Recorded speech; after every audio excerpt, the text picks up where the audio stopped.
Friday. Happy Friday, TikTok. Happy Friday, LinkedIn, Facebook, YouTube. Happy Friday. How are you guys doing? Welcome everybody. Welcome to the live. As always, I hope you guys are doing fantastic. I am so glad to see you guys again. And I'm looking forward to having an informative session here. The lives, again, the goal of the lives is for you guys to come up and speak English with me and as freely as possible. I don't want you guys to worry about mistakes that you make. I don't want you guys to feel embarrassed about the way you pronounce things. English is not your native language, and therefore, I want you guys to come up here feeling relaxed, knowing that we are a family and that even if you make mistakes, it's completely okay. Matter of fact, mistakes are required in order to be successful. A lot of people avoid making mistakes because they believe that mistakes are the opposite of success. Quite the contrary, actually. Mistakes are part of success. And if you try to avoid mistakes accidentally, what you're saying is that you do not like success. And so avoiding mistakes will cause you to accidentally avoid success as well. I know exactly why we as Francophones, especially African Francophones, we are so allergic to making mistakes. It is because we have been raised throughout our years, academic years. Most importantly, we have been taught that making mistakes is a bad thing. And whenever we would make mistakes, our teachers were sure to let us know that it was a bad thing. But in fact, mistakes are not a bad thing. And having carried the scars of mistakes that we had made throughout our academic years, now as young adults or adults, we feel as though mistakes are frowned upon. But mistakes are extremely, extremely important. Awa, I am doing well, thank you. Malik, Ubda, how are you doing on YouTube? Welcome, everybody. So, embrace mistakes. If you need to fail fast, because that allows you to get a feedback on why you failed so that you can make an informed decision about the next move. I love people who are not afraid to fail and also people who are not afraid to fail multiple times. It's a skill. It's actually a skill set to fail and get up and fail and get up. It is not easy, right? And so if I had a piece of advice to you guys today is do not be afraid of failure. Do not be afraid of looking stupid. Do not be afraid of taking multiple steps back, because all those things are important. If you don't take steps back, you cannot jump, right? You cannot be where you are and make a formidable leap. You are required. This is life principles, and principles always work. If you take a principle from biology, that principle is going to work in business. And to give you an example, if you plant something in the ground, it is going to require you to water it. The funny thing is, it is not going to start growing vertically from the bottom to the top immediately. First, it is going to grow from the top to the bottom, right? And then eventually you will see it germinate and you will see it come out the ground. And the same principle applies to business. When you start a business, it is going to be tough and dark first, just like that seed that you put inside of the ground. But if it feels dark around you and you're going through hard times in your business, it doesn't necessarily mean that you're being buried. Sometimes it simply means that you're being planted. And so do not confuse being buried with being planted. Those are two very distinct, matter of fact, opposite things. When you're being buried, that means that you're no longer alive. When you're being planted, that means that you are eventually going to grow. Never mistake those two. All right. Welcome, everybody, once again. I hope that whatever I've shared right now, you guys took note and it will impact your lives. To sum it up, don't be afraid of making mistakes. Don't be afraid of looking stupid. And also, if I need to add to that, don't be afraid of asking questions. Again, we as French Africans, we don't like asking questions because we think that whenever we're asking questions, that means that we don't know. And if we don't know, it's a bad thing. That cannot be farther from the truth, guys. That cannot be farther from the truth. Smart people ask questions. Smart people ask a lot of questions. And I'm always very hesitant to hire somebody who don't ask questions, because if you don't ask questions some way, somehow, it means that you think that you know it all. And I do not want to have somebody on my team who thinks that they know it all. I want to hire people who are constantly hungry for knowledge and information, because it shows that they want to grow. When you're not asking questions, when you're not seeking information, you will remain stagnant. Matter of fact, worse than that, you will start to grow down.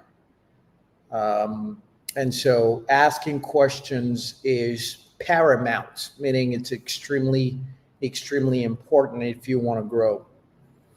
All right. What are we talking about today? Happy Friday once again.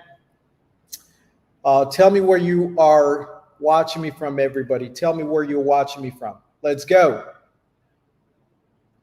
Where are you watching me from, folks? Today is the 14th of November.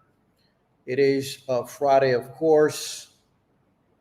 And I hope that you guys are having a fantastic Friday.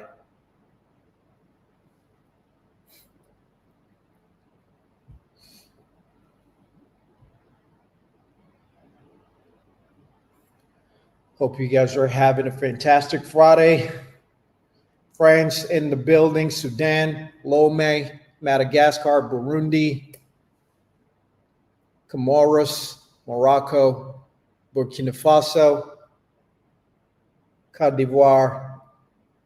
Welcome, everybody. Wherever you're watching me from, welcome. France in the building, of course. Miss D. Claire. Togo, Russia. Wow. Niger, Gabon. Welcome, everybody. Welcome to the live. Rwanda. You mean Rwanda, right? Your name is very complicated to say. Côte d'Ivoire. Welcome. DRC. James from France. Chad. Zinaba from Chad. Benin in the building. Guinea. Bada Musodan from Guinea. Welcome, everybody. The UK in the building. English Fluent Story 101. Mali, Congo, Benin. I am so blessed to have all of you guys around today from so many different parts of the world. Mariama Diaby from Canada. It is such a blessing. So many different parts of the world, y'all. On TikTok, you guys already know what to do. You need to share the live and tap on the screen multiple times so that TikTok will know that this live is important. They can also share it. And grab the heart of the day right here, the orange heart. Just grab that. All right. Madagascar in the building. Their names are so complicated to say. Rakotonirina from Madagascar. All right, very good. Xavier from DRC. Anaïs from France. Nathan, Cameroon. Pernell from Congo. All right, all right, all right. Without further ado, here's the deal. Without further ado, let me send you guys a link real fast in the comment. If you're watching me on YouTube, if you're watching me on YouTube or Facebook, I've just sent you guys a link. And for folks on LinkedIn, somehow the link, they're not receiving it. So let me see if I can go on LinkedIn and actually find my live straight on from LinkedIn and send you guys the link directly there. So if you're watching me on LinkedIn, I'm going to send you the link right there so you can grab it on LinkedIn as well. If you guys want to chat with me, you've got the link as well there in the comments. Here's the link. All right. Very good. Okay. All right. So let me see if anybody will join first on LinkedIn or Facebook or YouTube. I'll take those first and then we'll move to TikTok. Hi, TikTok. Share the live. Share the live so that more people can see it. All right, you guys are trying to keep this all to yourself. I'm not sure why. Share the live, y'all. Share the live. It's not a lot of people on the live for whatever reason. It's because you guys are not sharing it enough. So let me talk to Anaïs. Probably. Anaïs, can you activate your camera? I just want to make sure that your camera is working before I bring you up on stage. Elodie. All right, Anaïs, I'm about to bring you up on stage. There she goes. Hello, Anaïs. Hello. How are you doing? My Friday has been fantastic. What about yours? Really great, but I'm really tired because of my work. So, What? Okay. Well, first things first. Can you please introduce yourself, your yeah. name, your age, where you're from, where you live, and of course what you do, and then we can get into why you're so tired. Okay, good.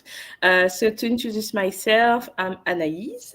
I'm from France, and I am a HR consultant.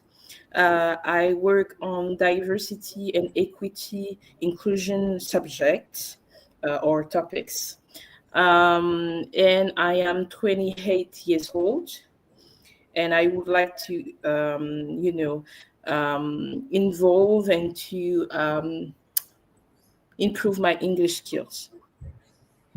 Okay. So what's making you so tired today? I work hard, hard. That's why I'm tired. What are your working hours? I don't have hours, I don't have hours. I work a lot, and I'm also a teacher in HR topics. So that's why I'm tired. But All right, expand on that a little bit more. You say that you also teach HR. Can you explain that a little bit? yeah. So I have one job. I'm a consultant, and in the other part, I am a teacher since I guess 3 or 4 months. I teach HR at BTS. I don't know what's the equivalence in English. BTS. It's a diploma. So I teach HR 4 hours per week. Okay, 4 hours per week. Does that Yeah. mean Does that mean twice a week or 4 times a week? One weeks. So I'm sorry, I don't understand. So your class Yeah, is a 4-hour class? yeah, 4 hour class, and I have 2 level. Hmm. So you teach each level once a week? Yeah, So that once. means you teach 8 hours per Yeah, week. yeah, Hmm. And so you are an entrepreneur, I guess, also. yeah. I'm also an entrepreneur, a Or slasher. do you teach for a company, or you teach, is that your own business? I teach for a company, and I have my own business also. What is your business? I do some podcasts. I'm not sure why your thing is can you wave at me? Let me just see if your internet connection is Yeah. you're kind of it's kind of slow. Sometimes you freeze. Oh, I'm so Sometimes sorry. you're freezing I'm on so the screen. sorry. I'm not sure what's happening. Oh, I'm so sorry. Is it your internet connection? Yeah, I think my internet connection is really, really low, so I'm so sorry. Gotcha. All right, no worries. So, why are you here today? I'm here today because I decided to move to another job as a consultant. And I have to improve my English because I will work with Malt. I don't know if you know this company, and I have to be fluent in English because uh, will um, I will do some training. So I have to be able to talk with people about diversity, equity, and disabled people. So I would like to be fluent. I would like to have some vocabularies in my field. So that's why I'm here today. I'm here to talk. I'm here, to be more confident. Okay, gotcha. I can all the opportunity to talk with somebody in English. Understood. Thank you guys for the heart on TikTok. I appreciate it. So the natural question I have is, how did you manage to get your English to this level that you have right now? I watch some series. I watch movies in English, and I also read in English about diversity. And I also sing in English. I sing gospel song in English. So You do that? Do you do that in the shower or you do that at church? I do that sometimes at church and also in my shower. That's very good. All right, everybody. What do you think Anais English level is? Can you put it in the comment? What do you think Anais's English level is? Please put it in the comment. Let's just take a poll really quickly. Let me see what people think of your English level, and then I'm going to go ahead and give you your English level. Thank you. B1, B2. Guys, don't call, en parenthèse très rapidement, il y a des gens qui voient le numéro sur l'écran et qui commencent à appeler. Quelqu'un vient d'appeler de la Guinée. N'appelez pas le numéro qui se trouve sur l'écran. Le plus 1 272 280 23 83. C'est un numéro qu'il faut texter par WhatsApp si vous voulez qu'on vous tienne la main pour vous aider à maîtriser l'anglais. Nous avons un programme d'immersion anglaise destiné aux francophones comme vous. Nous avons déjà aidé des milliers et des milliers de francophones dans plus de 60 pays du monde. Si vous voulez être la prochaine personne, envoyez-nous un WhatsApp sur ce numéro-là, OK?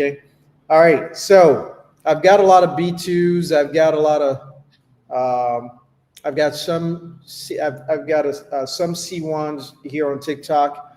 I've got a couple of B1s. So celui qui me demande si j'ai TikTok, oui. Maju Zaid, mon TikTok est la même chose, c'est Kojo English. Si vous allez sur TikTok, là maintenant, vous allez me voir en live sur TikTok, Could Your English. Your English level is, before I give you your English level, actually, I'm going to ask you a complex question to kind of stress you out a little bit. So I'm actually going to create a scenario. Let me create a scenario under which you witness something that was kind of disturbing during the course of your day, and you called up your friend and you wanted to tell them about it.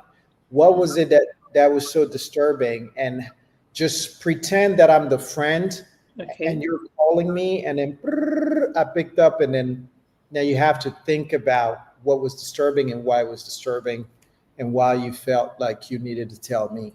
Okay. Hey, Anais, what's going on? We just talked like a few hours ago. Yeah, it was really complicated today. My students are really, really rude.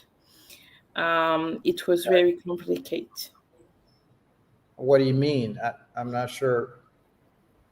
Oh, I mean that in my class today, I have one of my students. She shouted to me. She was really rude. She was upset about the way I don't know how to say that in English. The way I do my class, the way I give her a note. Okay.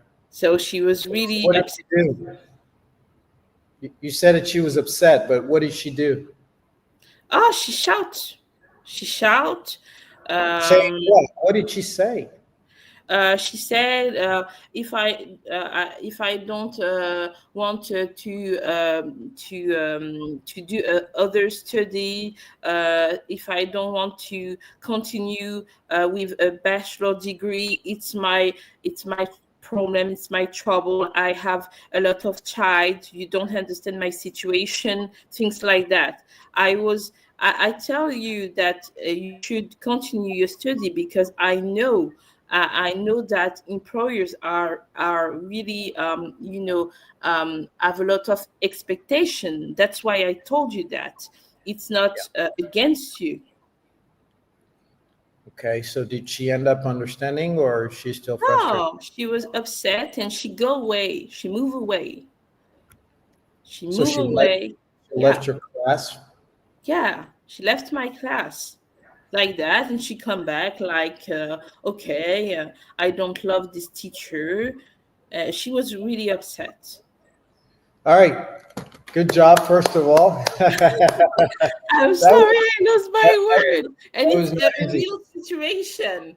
I know. So that's the reason why I gave you the scenario is because your level was C1 under zero stress, but I knew that it was not the real level, right? Under zero stress, it was C1. But then the minute that you had to come up with things on the fly, meaning spontaneously, then it dropped by one level. So your true level is B2, right? Your true level is B2. But I just want to say congratulations, because whatever strategies, you're welcome. Whatever strategies you've been applying to learn English, it's been working. And so I just want to congratulate you on that, because it's not easy to get to a B2 C1 level on your own. I assume that you did all of this on your own without having to go through any courses or programs. Yes? Yeah, absolutely. So B2 level, if you want to join our program, I would say the program will certainly help you on different levels. Of course, your English fluency, because we have, the way it's set up is that we have groups, and we'll put you in a B2 level. And in that group, the way we differentiate ourselves from other programs is that we allow you to speak in your group 24 hours a day, 7 days a week. And so it really fosters communication and conversation and discussions all the time. Yeah. And so that creates, it allows your brain to feel comfortable speaking English in different situations. And so you wouldn't have to think about the things that you want to say. Yeah. Yeah. And so that's what's happening to you right now. You're like, oh, snap, how do you say this again, etc. Yeah. I used to translate in my head, like. Right. I completely understand. And so that's one aspect of how our program will help you. The other aspect, of course, is through the networking effect that we have in our program. We have people who live in France that you can possibly network with and get to know them better, possibly meet them in real life. We've got people in different parts of the world, and we've got people in different industries, different types of industries. We do have HR managers as well, where you can brainstorm with people. We've got entrepreneurs where you guys can bounce ideas together, etc. And then the third aspect is personal development. I'm not sure if you were here at the beginning of the live, but I was talking about the importance of failure, the importance of taking steps back, the importance of asking questions and things of that nature.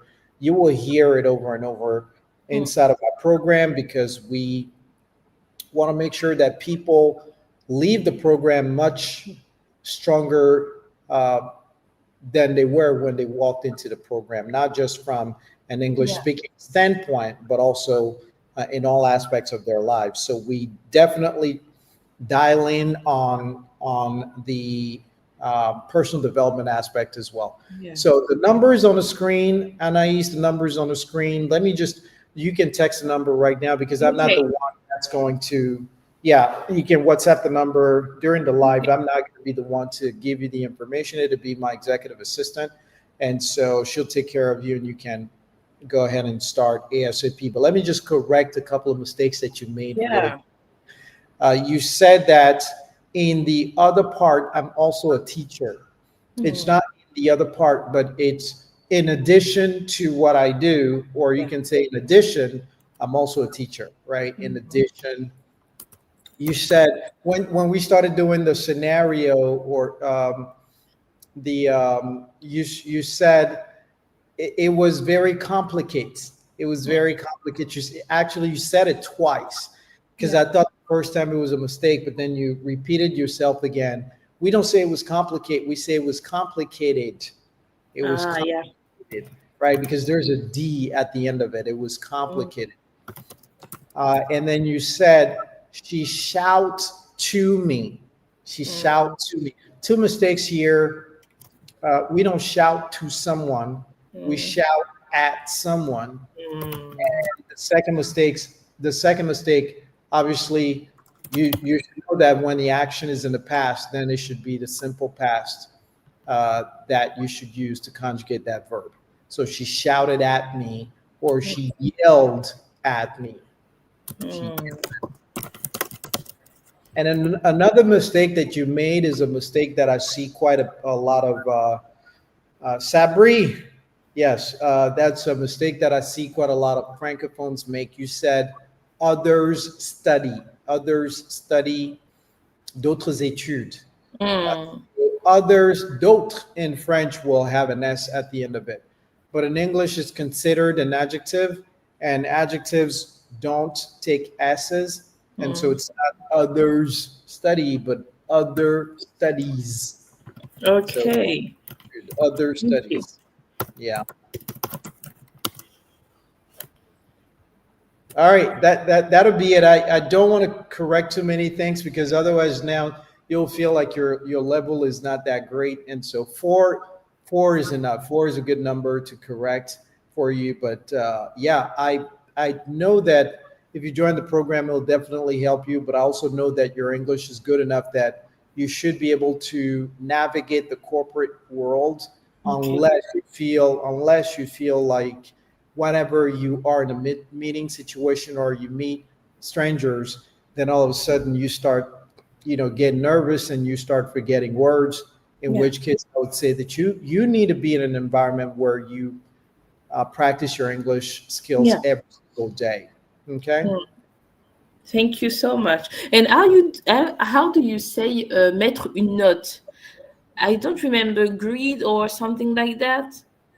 Well, don't today we have ChatGPT, we have translation software. Yeah. Wait.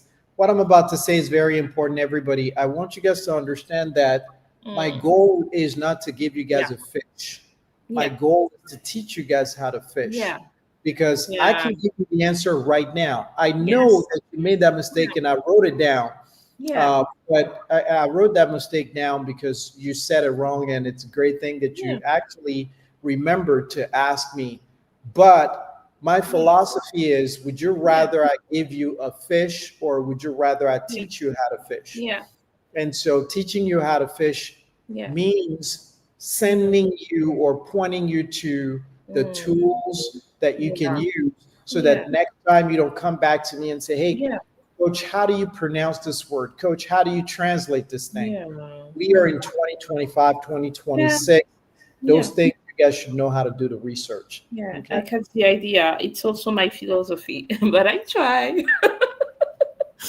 Thank Thank you. you so much for coming, and I hope to see you in the program. Okay. Yeah. Have All a right. nice Take care. day. You too. Bye. All right. Very good. Beautiful. All right. Lionel, how are you doing, sir? Are you doing okay? I I'm can't doing hear you. fine. Okay. Yeah. I'm doing All right. fine. Thank Lionel, have we spoken before? Not at all. Okay, so why don't you introduce yourself to me really quickly? Yeah. So thank you for inviting me or Wait, for. wait, wait 1 second. Okay. Yasmine, ce qu'il faut plutôt épingler le commentaire, c'est le numéro consiste à joindre notre programme d'immersion. C'est pas que ça consiste à parler à notre assistante. Personne veut parler à notre assistante. Les gens veulent joindre notre programme d'immersion. Donc, le numéro qui se trouve sur l'écran, ce n'est pas pour parler à notre assistante, mais c'est pour joindre notre formation d'anglais. Le plus 1 272 280 23 83.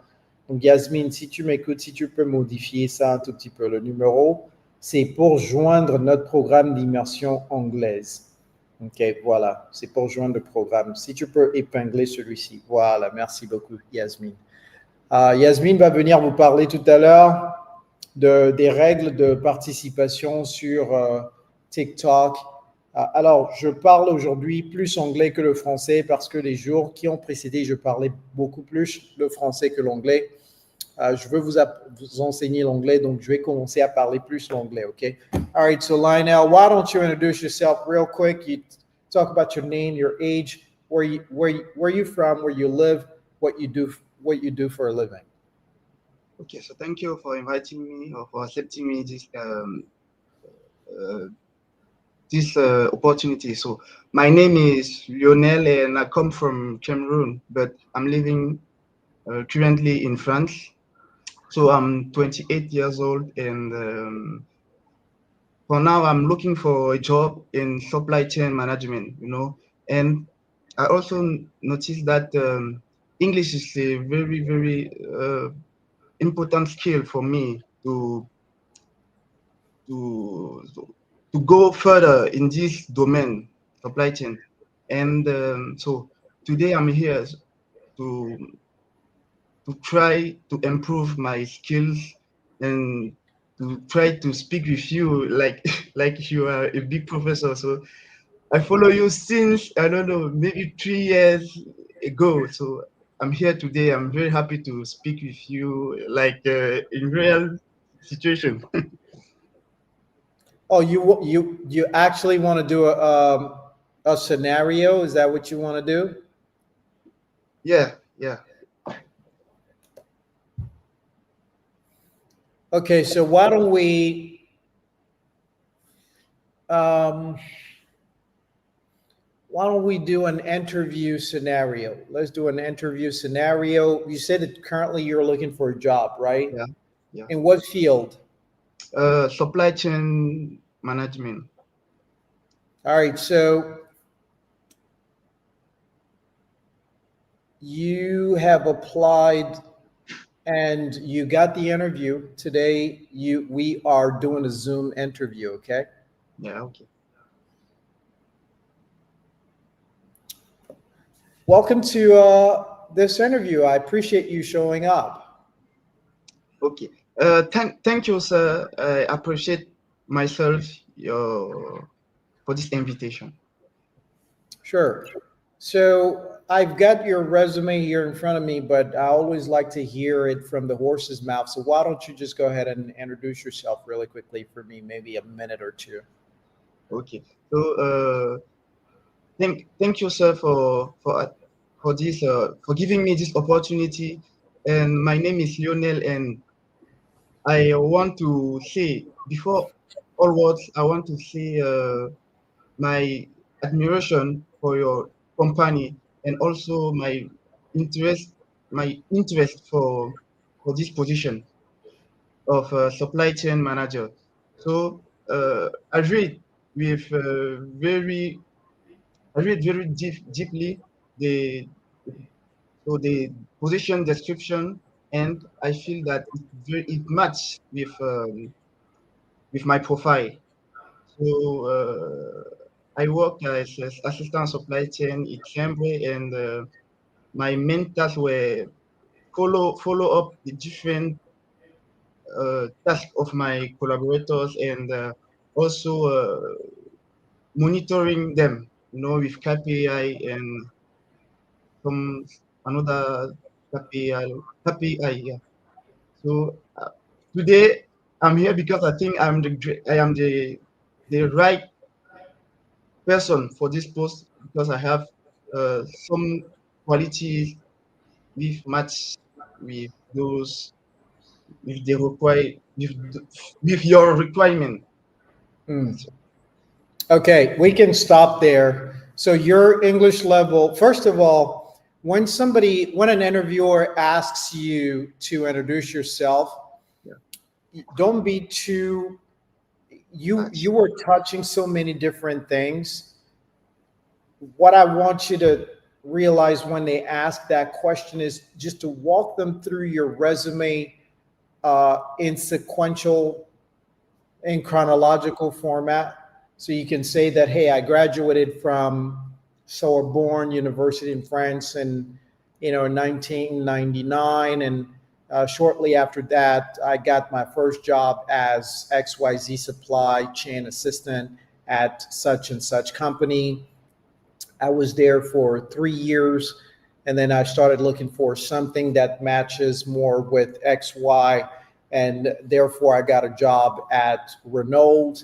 At Renault, I was responsible for leading a team of 5 people through, a certain process that we were building, and our team was able to achieve a 20% revenue increase. You see what I'm saying? So now you start talking about specific goals that you guys achieved, and then which led me to my most recent job at XYZ company. And I've worked there over the last 7 years as XYZ. I got promoted to this sort of job responsibility. But now I'm looking for something that will challenge me even more. And when I saw your company, I felt like it's exactly where I see myself, because I see that all the things that I've learned over the last 10 years will help me significantly add value to your company. So you're telling them what you can bring to the table, and then you stop there. So now he can then ask you questions about what you do specifically at your company right now, which will give you the opportunity to share a little bit more about your current responsibilities. But you were mixing all of them, and so your interviewer may get tired and may stop you. You don't want them to say, okay, thank you. Let me just, you see what I'm saying? So you want to be short and succinct. Does that make sense?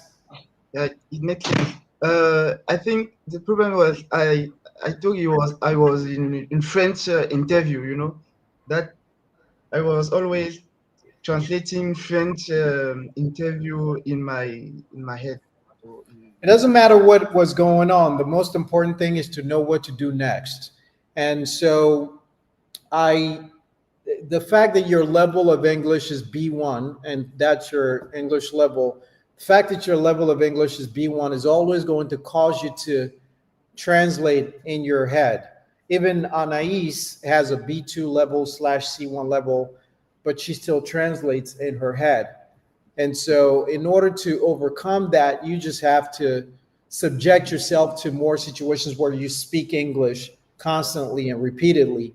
That would allow your brain to, not think about the words every single time, because now it's crystallizing those words, and whenever you need them, it's just going to give them to you, versus you picturing the word first in French and then moving into English to translate it.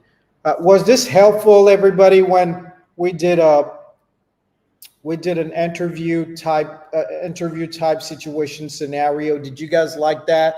Would you want me to continue doing some of these things? It will be helpful to you. Okay, people on TikTok are saying yes. yes. Okay, very good, very good. We'll be doing more scenarios like that. Very good. All right. So your level is B1. Dans ce domaine n'est pas in this domain. It's in this field. In this field. Et je vous suis depuis 3 ans, depuis plus de 3 ans. Ce n'est pas I follow you since 3 years ago. Je dis ça tout le temps, je corrige cette phrase ou une phrase similaire durant tous mes lives, littéralement durant tous mes lives. C'est I have been following you. I have been following you for 3 years. I have been following you for 3 years. Okay. Can you repeat that? I have been following you for 3 years. Following. I have been following. Say the whole thing again. I have been following you for 3 years. Correct. And I think we'll stop there, but the pronunciation of KPI in English is KPI. KPI. KPI. That's right. All right, very good, Lionel. It was a pleasure having you. I wish you a lot of success, and I hope that you find a job very soon. It is important for you to find a job, but at the same time, the positions that you're looking for in supply chain management, I'm not going to hide it to you. They will be in English. And so your interviews might end up being in English. And so I just want you to understand that and start practicing, interviews in English, because I'm not sure how much financial resources you have right now. If you are able to join our program. And if you don't have financial resources, I will say learn by yourself, but focus on interviews in English. You see what I'm saying? Go to YouTube and look for interviews in English and practice over and over and over. Okay? Thank you, sir, for your It's my pleasure. Take care. All right. Very good. Okay. Je vais faire venir. Qu'est-ce qui se passe sur TikTok exactement aujourd'hui? 37 000 tapotages, vraiment. Donc, vous ne savez pas comment tapoter, quoi. OK, aujourd'hui, je ne vais faire que 2 heures de live ou peut-être 2h30 maxi. Si je ne vois pas le tapotage atteindre 300 000 tapotages avant 2h30, je vais terminer le live exactement à 2h30. Donc, ceux qui sont sur LinkedIn, Facebook et YouTube, dites aux gens qui sont sur TikTok de tapoter parce que exactement à 2h30, je vais terminer le live. Hier, on a fait un live de 3h30, n'est-ce pas? Des fois, je suis là 4 heures de temps. Non. Hier, on a fait un live de 4 heures, je pense. On a fait un live de 4 heures, 1 minute. Vous voyez? Mais les gens, c'est-à-dire que je vous donne tellement de valeur, mais les gens ne veulent rien donner en retour. Même les choses gratuites, les gens ne veulent pas donner en retour. Donc, je ne me sens pas aimé sur TikTok aujourd'hui. All right. So, De toute façon, on va faire venir notre chère modératrice Yasmine. Elle va vous parler des règles sur TikTok très rapidement.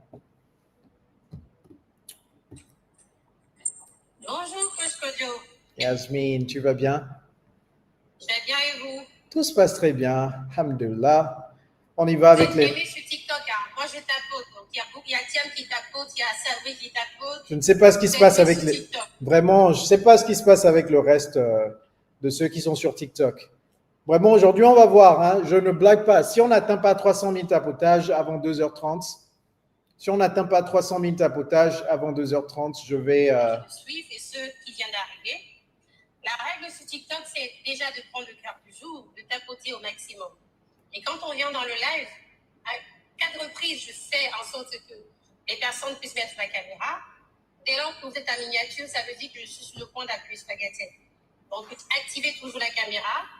Quand on se présente, on donne son nom, son prénom, son origine, de quel pays on appelle, son âge, sa profession, et en anglais. En parlant en anglais, le professeur Coach Kojo donnera le niveau de tout un chacun. Aussi, le timing, c'est 3 minutes. Généralement, exceptionnellement, je laisse selon la conversation avec Coach Kojo. Toujours prendre le cœur du jour, je me répète encore, parce que plus l'algorithme est... Pardon, j'ai eu un appel. Je raccroche le téléphone. Je disais toujours prendre le cœur du jour parce que c'est ça qui fera en sorte que l'algorithme augmente. Et aussi être dans un endroit où il n'y a pas de bruit, ne pas mettre des écouteurs, ne pas mettre le haut-parleur. Voilà, Coach Kojo. Let's go. On y va avec la toute première personne sur TikTok. Merci beaucoup, Yasmine. Tant pis, Kojo. All right, let's go with the first person on TikTok. Nicole Lua. Oh, Nicole Lua. Je vais parler à Nicole Lua.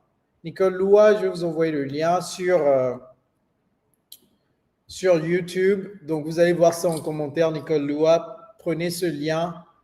Si vous pouvez cliquer sur ça, sur YouTube, vous n'allez pas pouvoir cliquer sur le téléphone, mais sur ordinateur, vous pouvez cliquer. Donc, sur le téléphone, vous pouvez copier le lien. Attendez, je vais voir si je peux également vous l'envoyer. Nicole, essayez de voir si vous pouvez vous connecter au lien.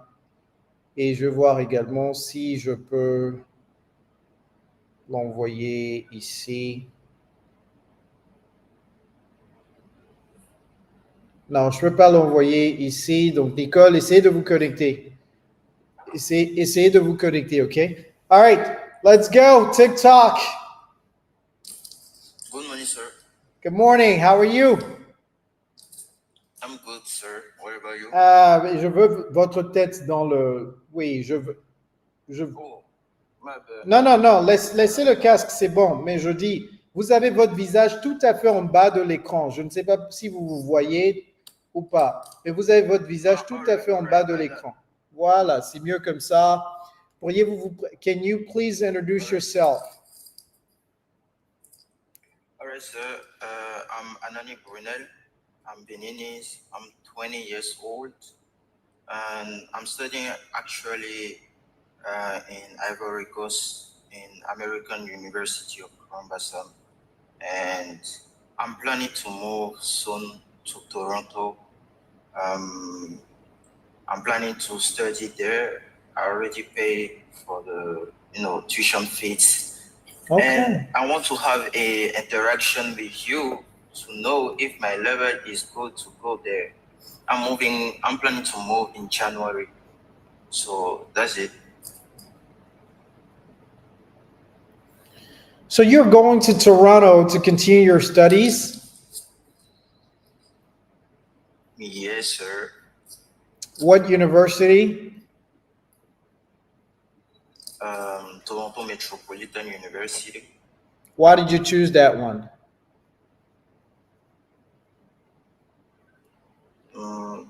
I chose that one first of all because it's located in downtown Toronto, and I want to have new experiences, And in addition, I chose this program because I think they are more skillful, talking about business skills, business skills basically, and they got also internship. So if you finish and you got your graduation, you can get some internship. So that's why I chose this program basically.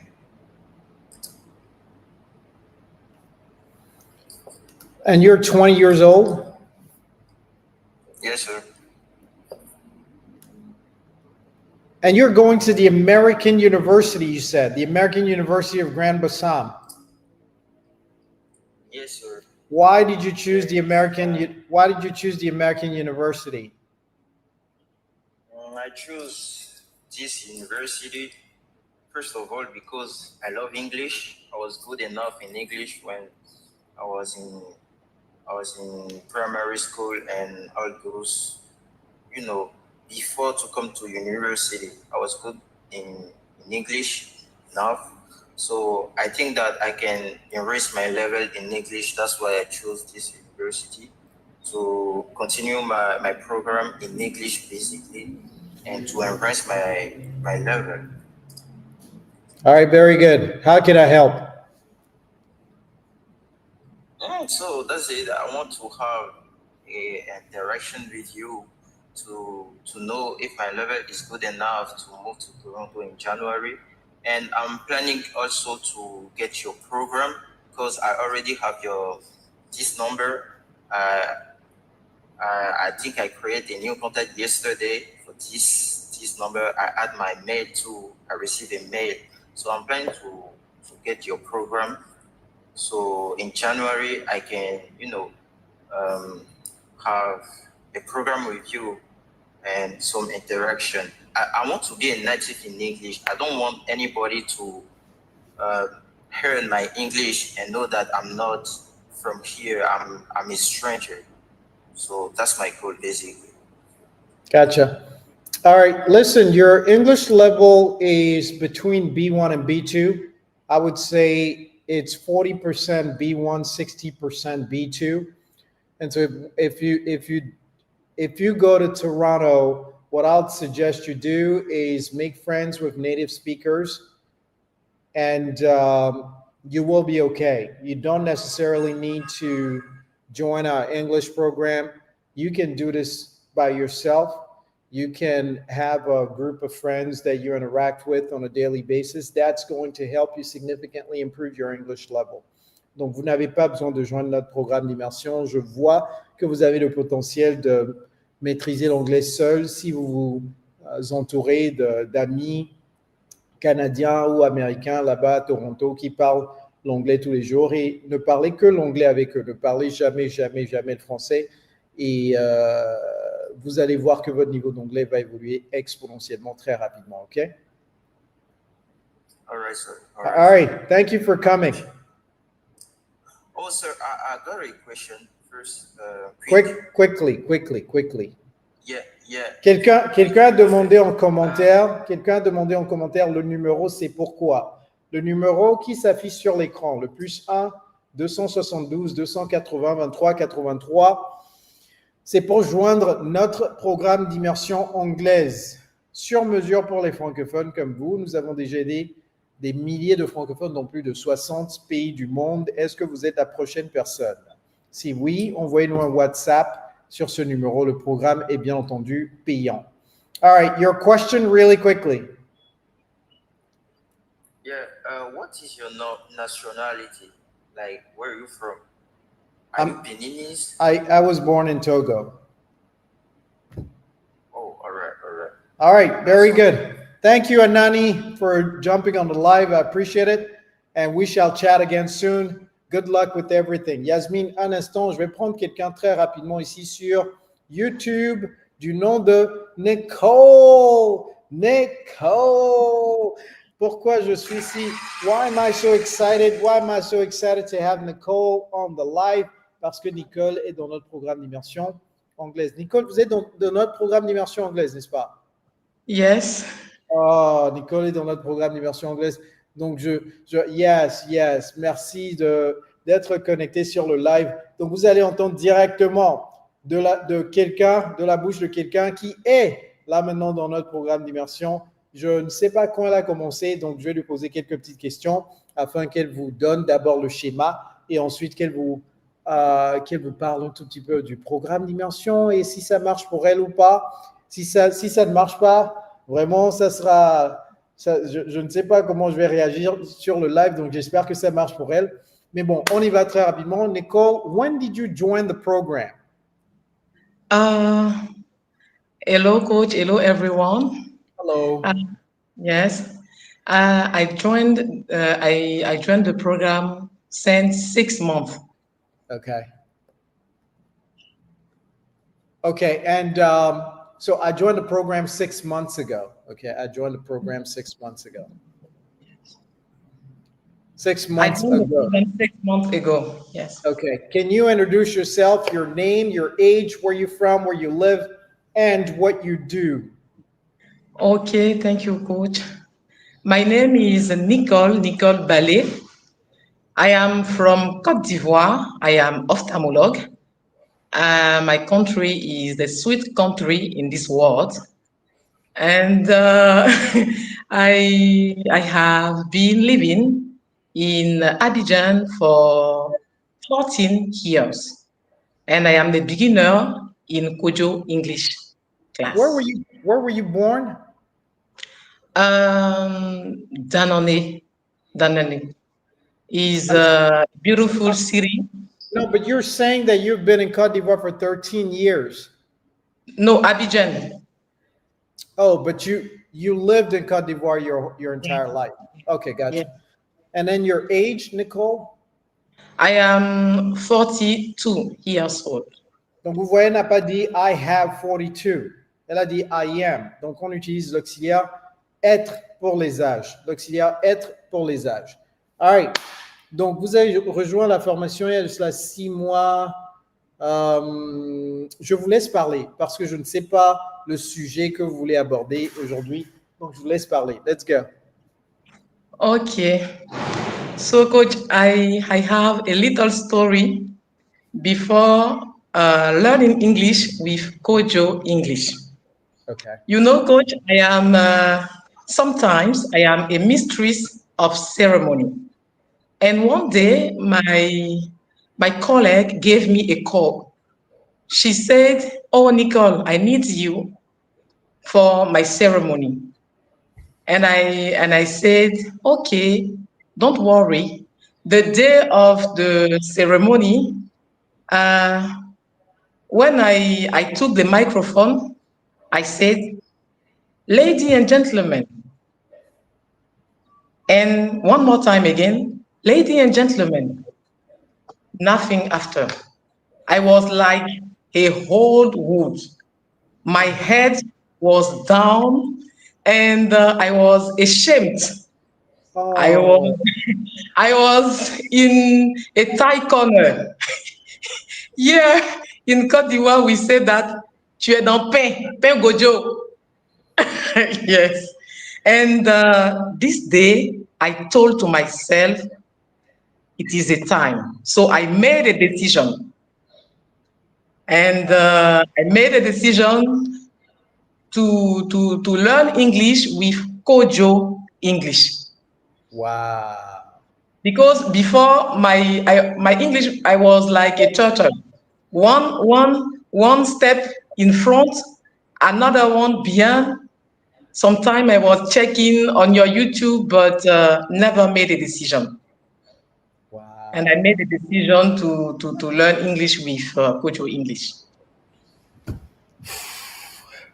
Vous savez, tout le monde, nous avons des gens qui nous rejoignent tout le temps et malheureusement, nous ne collectons pas l'histoire qui est derrière cela, qui les a motivés à venir nous joindre. Peut-être que ça m'a donné une idée. Peut-être qu'on va, dorénavant, on va demander aux étudiants de nous envoyer ces genres d'histoires. C'est une très belle histoire dans laquelle beaucoup d'entre vous, vous allez vous retrouver, pas nécessairement étant MC durant une cérémonie, mais peut-être quelque chose de similaire.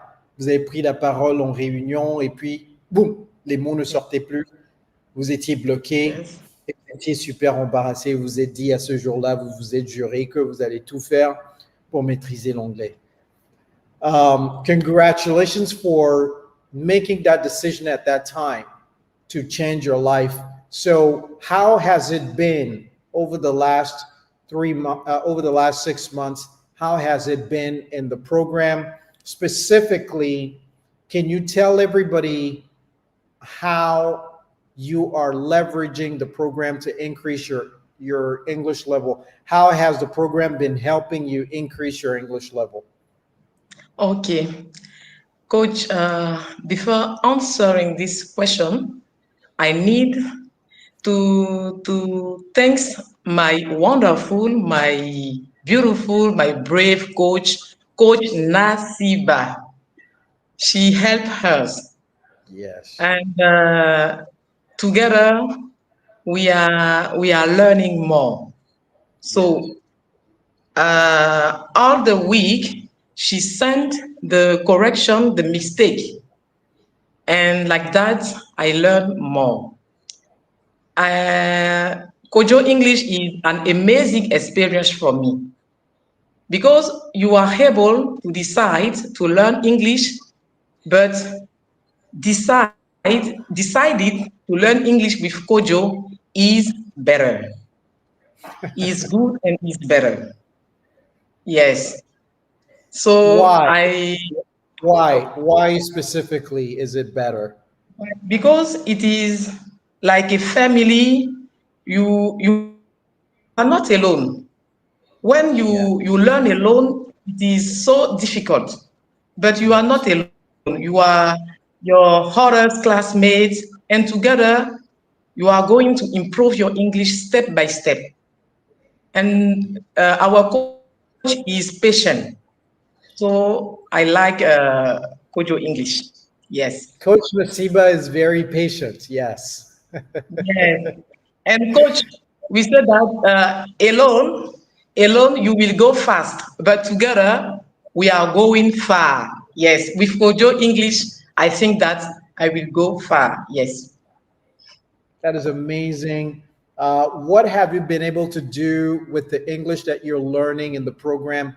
How has that impacted your professional or personal life so far? Have you seen any impact at all? Yeah. Many impacts. Wow. Now, when I receive the English native, I can try to speak with my patient. I can try to speak with my patient, and sometimes when I meet someone before greeting him, I said on my head, on my mind, morning, hi, before saying bonjour. You Wow. know, and I say, did you sleep? Did you sleep well? Before saying, as-tu bien dormi? Quickly, Wow. slowly. That is incredible.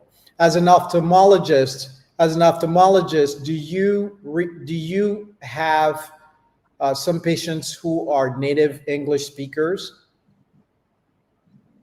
Yes. Really? And when I received the native English, the last day I was very excited to speak with her, with him. So So I you're was not very nervous. excited. You're not nervous anymore. Sometimes. Yes. Before I receive. But then once they come and you start interacting with them, your nervousness disappears. Repeat, please.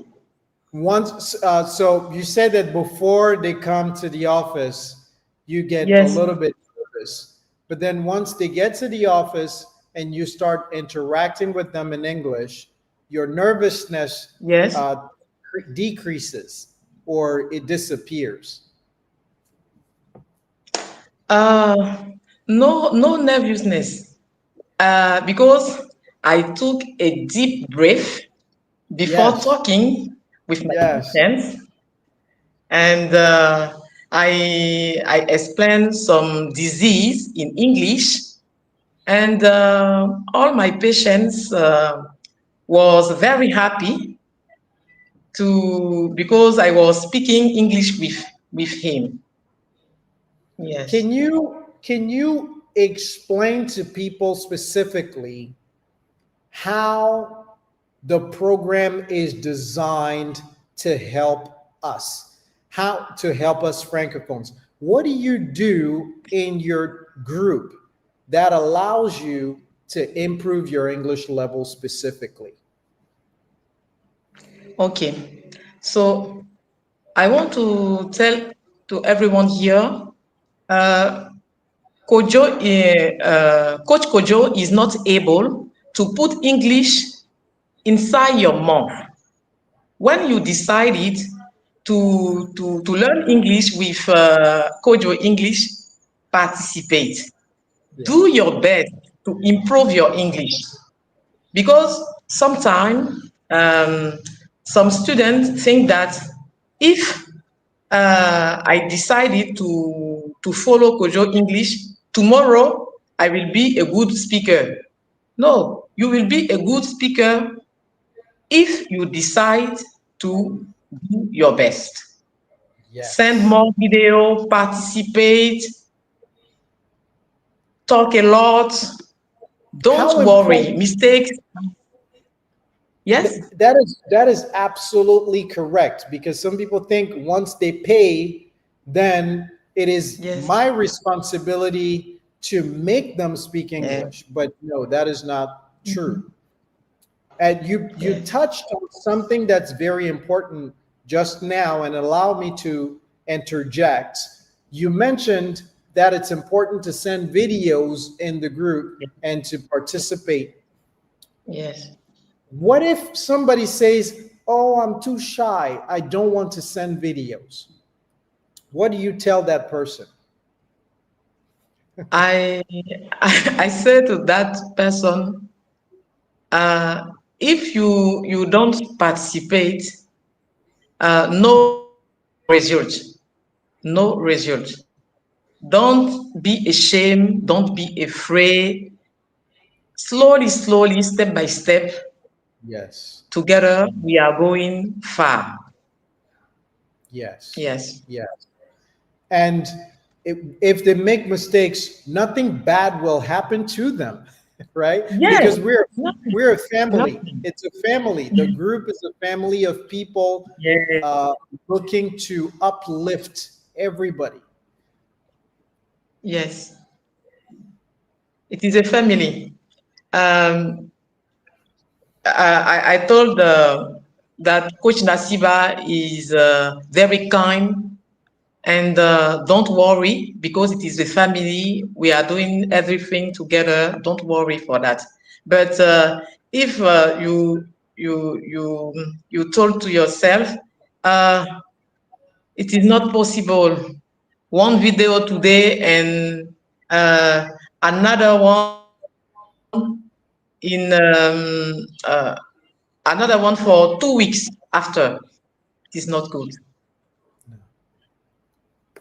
Frequency, consistency, it's very, very important. And so Yes. you heard from Nicole, she says, don't practice today and then wait another 2 weeks to practice again. You will never be able to improve your English level. You Yes. need to be consistently practicing in your group if you want to see results. So last question to you. If anybody here right now Yes. has the possibility to invest financially in themselves, why Yes. should they do it? Why should they do it with Kojo English instead of another English program? Chose Kojo English because Kojo English is very practice, and I have wanted to speak English for a long time, but Yes. I was looking for one of special program but I didn't need.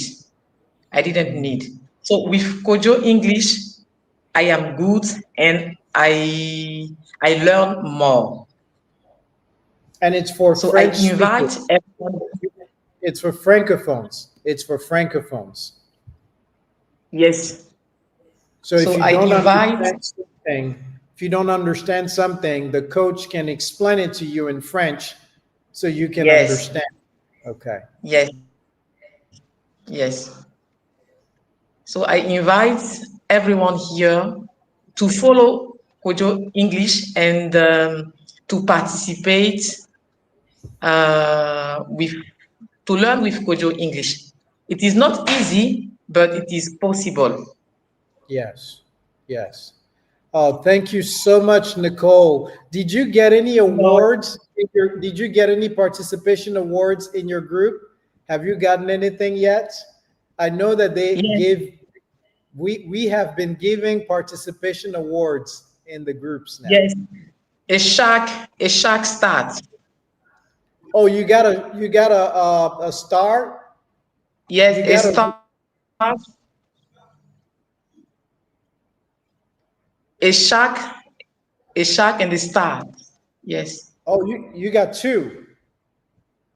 Two. Yes. Oh, you got you got you, congratulations. Congratulations. That is amazing. That is amazing. Thank you so much for blessing us with your presence, because when people hear from me about the program, they don't really understand until they hear from somebody else who is inside of the program right now. And would you say that it is one of the best investments that you have made? Would you say that about the investment that you made in yourself to join the program? Is it one of the best investments you've made? Yes. Yes, coach. It is the best investment because you are able to lost everything. But if you lost, If you lose. not know your knowledge, if you lost your knowledge, it is not good. And English is a very important language today. So decide today to learn English is to be rich tomorrow. Yes, Yes. yes. And it's not just about money, but it's also about socially, about culturally. You will be able to travel to different places, meet with different people. So it is not just about professional goals, but it's also about personal aspirations. And I just want to thank you so much. Allow me to correct two mistakes that you made really quickly. Yes. You said nos autres camarades de classe. It's not others classmates. Les autres camarades de classe n'est pas others classmates. Oui, je sais qu'en français, autre va prendre S. Mais en anglais, autre ne prend jamais de S. C'est un adjectif qui décrit classmates. Donc, c'est other classmates. Other classmates. Et vous avez dit, si vous vous dites, you said, if you told to yourself. No, ce n'est pas if you told to yourself. If you tell yourself. If you tell yourself, ou bien if you told yourself. Donc, tell ne prend jamais de préposition to. Ne dites pas I told to the teacher. Mais c'est I told the teacher. Okay? Okay. Wonderful. Je veux vous voir passer au niveau supérieur et au niveau supérieur. Votre anglais déjà, je suis tellement content que vous soyez monté ici pour prouver aux gens que le programme en fait marche. Parce que la façon dont vous parlez maintenant, je me dis waouh, mais vous n'avez pas peur de parler l'anglais. C'est comme si c'est devenu votre ami de tous les jours. Et c'est l'impression que je ressens en vous entendant parler, Nicole. Je n'ai plus honte de parler. Je n'ai surtout pas honte de parler. Waouh, quelle différence. Merci énormément, Nicole. On se dit à très bientôt. Bye bye. That was so beautiful. That was amazing, guys. That was amazing. That was amazing.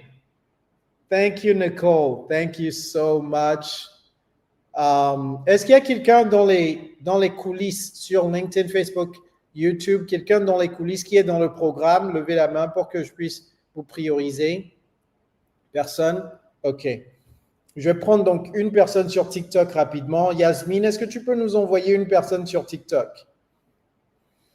Une personne sur TikTok. Oh, encore une fois, félicitations à Nicole. Oh, that was amazing. Amazing. Yes. Yes, yes, yes, yes. Yes. Hello, teacher. Hello to you. Happy Friday. Yeah, I'm just okay. Non, j'ai dit bon vendredi. Happy Friday. Joyeux vendredi. Ah, thank you. Thank you. Thank you. My pleasure. Can you Thank introduce? you. Yes. Can you introduce yourself, please?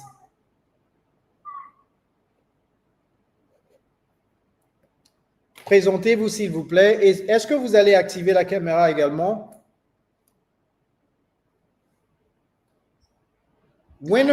Attendez un instant. Il faudrait m'accorder. Attendez un instant. Winner Fade, vous avez dit I would like to participate too. Est-ce que vous êtes dans le programme? J'aimerais juste savoir. Vous n'avez pas besoin d'être dans le programme pour participer. Oh, il y a Mood de Mbengis qui est dans le programme. Mood de Mbengis. Vous savez comment nous joindre en coulisses? Je viens d'envoyer un lien dans les commentaires. Il faut prendre le lien, cliquer sur le lien pour entrer en coulisses. OK, Mbengis, entrez en coulisses pour me parler. All right, hello, TikTok. Good morning, sir. Good morning to you. Vous allez bien? Yes, sir. All right. Est-ce que vous allez activer la caméra?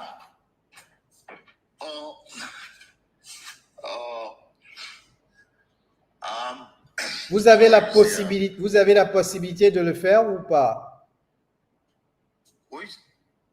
Qu'est-ce que vous dites? Vous avez la fonctionnalité d'activer la caméra ou pas? Je suis présentement au boulot, mais c'est juste quelques questions. Activez la caméra, s'il vous plaît. Et Okay. on va se... Oui, activez la caméra. OK. Yasmine, patientez. Il va activer. All right. Thank you very much. Allez-y, présentez-vous très rapidement, s'il vous plaît. My name is Mohammed Jibril, and I'm from Togo.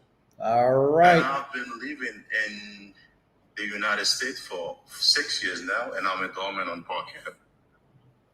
You are a doorman where? On Park Ave, New York Park Ave.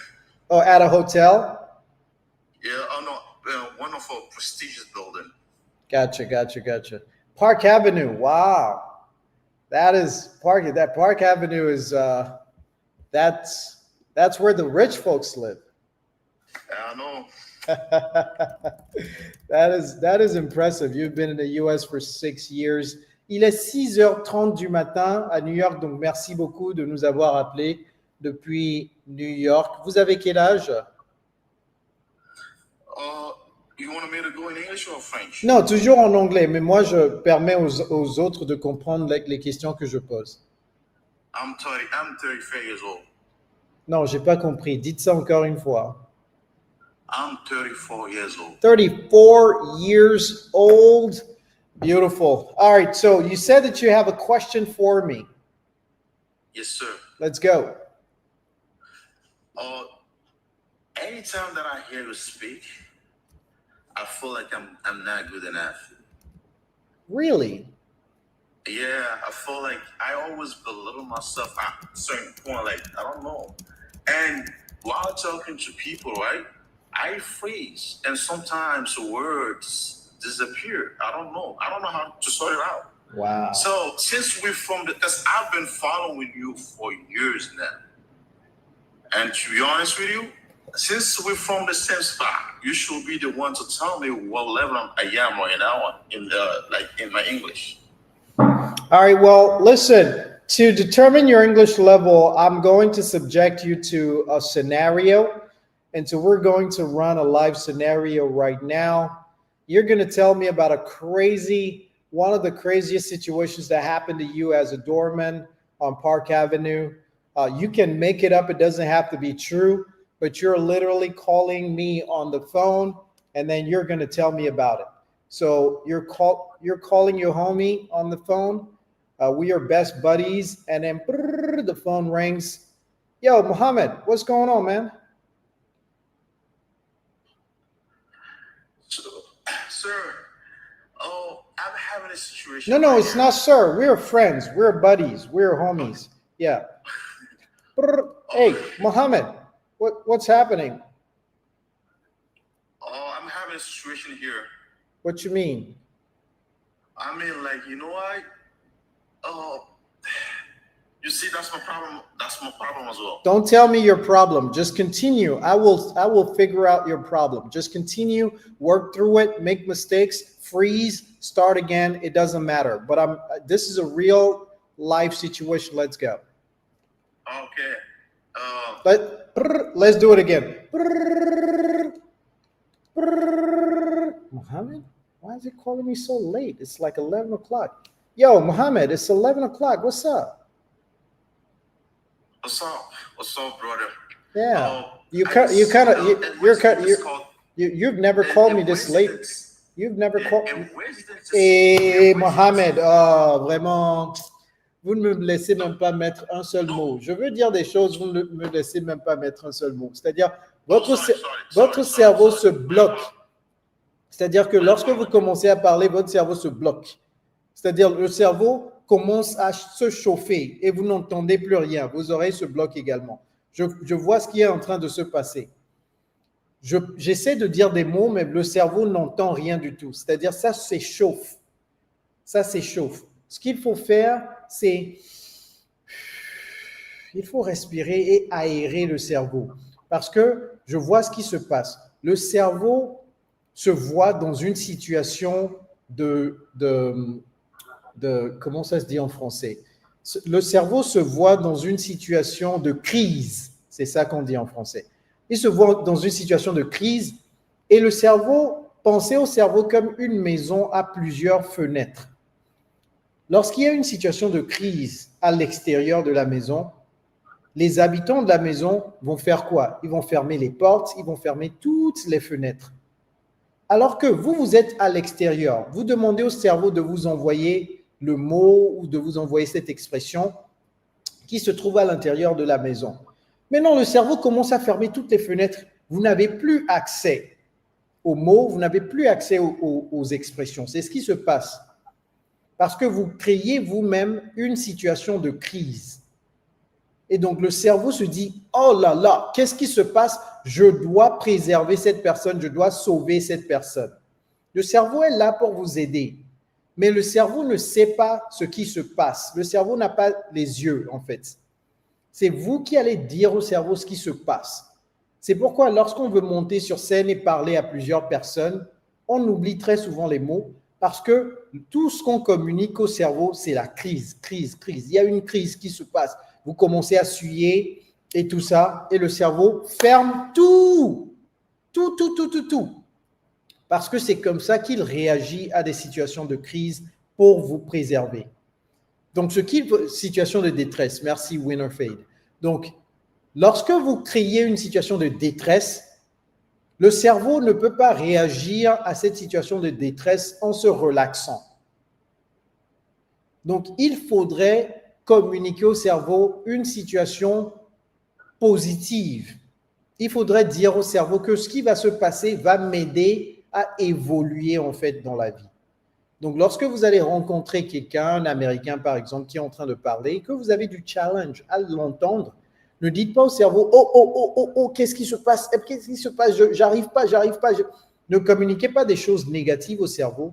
Dites « Ah, cette personne, vraiment, j'ai du mal à entendre, mais je vais faire un effort. » Ça veut dire que si un jour j'arrive à comprendre cette personne, ça veut dire que mon anglais évolue. Donc, il faut lui communiquer des choses positives. Cerveau, aidez-moi à comprendre mieux cette personne plutôt que de dire « Oh, j'arrive pas à comprendre ». Ne lancez pas des signaux négatifs. Ça vient de se passer tout de suite. Et là, on n'est que dans une situation entre amis. Imaginez si vous devriez parler à votre boss, imaginez si vous devriez parler à un groupe de personnes qui sont américains, j'imagine ce qui est en train de se passer là. Surtout, vous êtes à New York, sur Park Avenue, tout le monde que vous rencontrez va vouloir vous parler anglais. Vous allez oublier les choses clés que vous voulez dire à cette personne et vous vous rappelez de ces choses seulement après que ces personnes soient parties. C'est là où le cerveau commence à réouvrir les fenêtres un tout petit peu, à regarder de droite à gauche. OK, il n'y a plus de situation de crise. Voilà le mot dont vous avez besoin. Mais vous dites au cerveau, j'avais besoin de ce mot il y a de cela 7 minutes, il y a de cela 13 minutes. Où étiez-vous? Voilà. Et donc, ce qu'il faut faire, Mohamed, c'est de vous mettre vous-même dans des situations de crise, de créer ces situations de crise. Par exemple, filmez-vous en vidéo. Si vous n'aimez pas vous filmer en vidéo. That's my problem. Aha. Tell everybody what your problem is. That's my problem. Say more. Sometimes I cannot even do it. That's my problem. Voilà, comment est-ce que j'ai pu mettre le doigt sur ça? Comment est-ce que j'ai pu mettre le doigt sur ça? Mais votre anglais est magnifique. Pourquoi vous n'offrez pas cet anglais au monde entier? Mais je vous assure, Mohamed, il y a des gens qui parlent anglais de façon minable, mais qui parlent tout le temps. C'est-à-dire que dans leur tête, ils se sont construits une histoire que le cerveau a. Sir, Non, hang on. Je ne veux pas que vous me coupiez dans mon élan. Ils se sont construits une histoire que le cerveau a crue. Les Chinois disent, he who thinks he is right, and he who thinks he can, and he who thinks he cannot, are both right. Celui qui pense qu'il peut et celui qui pense qu'il ne peut pas ont tous les deux raison. Vous voyez, c'est ce qui se passe dans votre tête. Vous vous dites, je ne peux pas. Tout de suite, lorsque je vous ai dit, créez-vous des situations de crise. Prenez la caméra et enregistrez une vidéo. Vous avez dit, non, je ne peux pas, je n'arrive pas. Vous communiquez toujours des choses négatives, entre guillemets, au cerveau. C'est pourquoi le cerveau réagit de façon négative. Le cerveau ne sait pas la différence entre le positif et le négatif, en fait. Le cerveau ne sait pas. C'est vous, le général, qui donnez l'ordre au lieutenant pour exécuter. Si vous dites au lieutenant de ne pas exécuter l'ordre, le lieutenant ne peut pas exécuter. Le lieutenant ne peut pas exécuter l'ordre que vous lui avez dit. N'exécute pas. Vous avez dit au cerveau, n'exécute pas cet ordre. Donc, vous êtes surpris lorsque le cerveau ne l'exécute pas. Prenez la caméra, commencez cette semaine même, on est vendredi matin, 6h30, d'ici la fin de la journée, filmez-vous en caméra et dites quelque chose qui est structuré. Et ne vous en faites pas si vous trébuchez, si vous vous arrêtez et vous reprenez la vidéo. Vous faites ça encore 20 fois, 30 fois avant la fin de la journée. Ayez quelque chose qui est un peu potable, dont vous êtes fier. Demain, vous allez reprendre avec un autre sujet. Et la façon de faire ça, allez sur Google, tapez n'importe quel mot. Par exemple, learning. Et puis, allez dans images, trouvez une image et imprimez ça si vous avez accès à une imprimante ou bien capturez l'image, mémorisez cette image et puis prenez votre caméra et construisez une histoire autour de cette image. Par exemple, vous trouvez une histoire de personnes en classe et vous allez dire « All right, wow, I cannot believe this. This is a picture of me back when I was in high school. I went to Lomé, I went to Litoko, lycée de Tocoin. I think I was about 16 or 17 in this picture. You see that guy over there in the right-hand corner? That's my professor. Man, he was crazy. His name, I think his name was Chris. He was our philosophy professor and he used to say some crazy shit, man. And then you just start like that, right?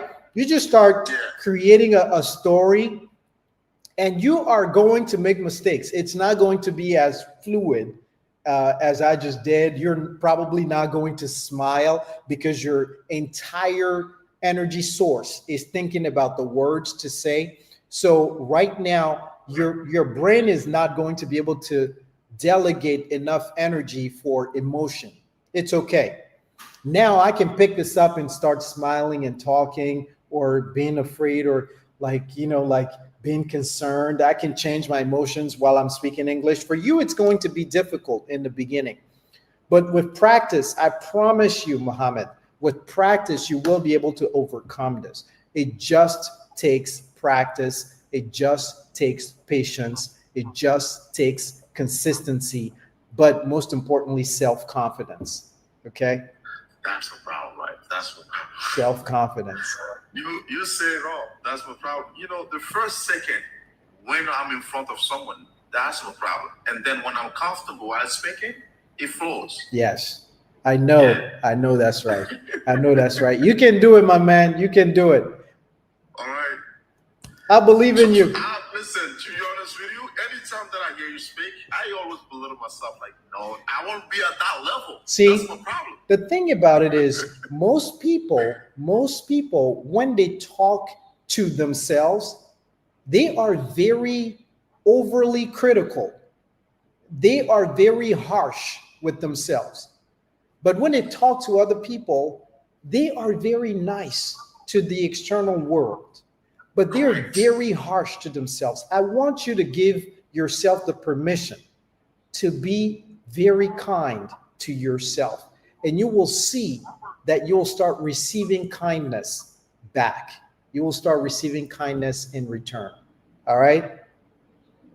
Thank you, sir. It's my pleasure. Thank you, sir. Always a pleasure. I'm going to come back again and solve. We're going to sort it out together. Please do. All right. Take care. Thank you. Right. Okay. That was great, man. That was great. That was really good. I'm so happy. I'm so happy he called, and I'm so happy that he put me on the spot to be able to diagnose the issue that he was having. And I'm glad that I was able to diagnose the issue that he was having, not only diagnose the issue, but also offer some ways that he can solve. That's some actionable ways, because I literally give him some actionable ways to solve that problem. So hopefully you guys took notes on TikTok. Je viens de dire tout ça, mais le nombre de tapotage n'a pas augmenté. Vous absorbez seulement. Vous êtes des vampires. Vous sucez tout simplement le sang, n'est-ce pas? Oui, c'est ça. Des sangsue. Vous sucez tout simplement. Je ne vois pas de cœur. Vous ne prenez pas le cœur du jour. Vous ne tapotez pas. Vous sucez tout simplement. C'est pourquoi je vais me concentrer un peu sur LinkedIn et tout ça. Nimasu Arnaud, are you ready for me? All right, Nimasu, let's go. Hello, Coach. Arnaud, can you please introduce yourself? Happy Friday to you. Thank you, Coach. My name is Arnaud Yimasu. I'm living in Benin, and I'm assistant RH in Talent Plus Conseil. Yeah, that is named in French. And what is your age? Quel est votre âge? I have 24 years old. All right. I am 24. Okay, very good. J'allais vous corriger tout de suite, mais vous-même, vous vous êtes corrigé. C'est excellent. Alors, parlez-moi. Vous êtes ici pour... Felicia Mwenze. Merci beaucoup, mais Felicia, il faut tapoter. Il faut tapoter sur le TikTok. All right, let's go. Okay, first I want to know my level in English, and after that, discuss with you, because I go in LinkedIn, I see your profile, I'm very seduced with it, and I want to speak English like American guy, all of these things. I watch Barack Obama's speech every day and all of this, but I see that I need something again to improve my level. Yes. Because Yes. I think, but if the coach can do it, all of these things to speak like this, we have coach. Can I do it also? And I watch your movie about the gift, the strategy that you can go to Google imitation, and the second one, the third one. But I still want to improve my level. Google imitation and feedback. GIF. And feedback, yeah, feedback, yes. Yeah. So that is all. Well, if I need to determine your English level, first of all, thank you for all the compliments. I truly appreciate it. If I need to determine your English level, I will have to hear you speak English a little bit more. So would you rather we do a scenario situation, or would you rather I asked you a specific question? I prefer the scenario. Are you sure? Yes. All right, very good. So here's the scenario. You came to work late for the third time this week. I am your boss, and I called your desk because it's a big department. I'm calling your desk to come to my office, okay?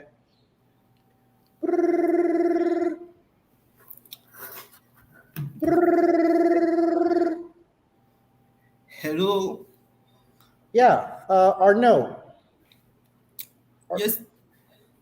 What time is it? uh, 8 p.m. No, it's 8 a.m. no, it's 8:30. 8:30, yes. Do you have 8:30 on your clock? Yes, sir. Okay, I called you 5 minutes ago at 8:25. You were not at your desk. Yes. I Did you have something. did you just walk into the office?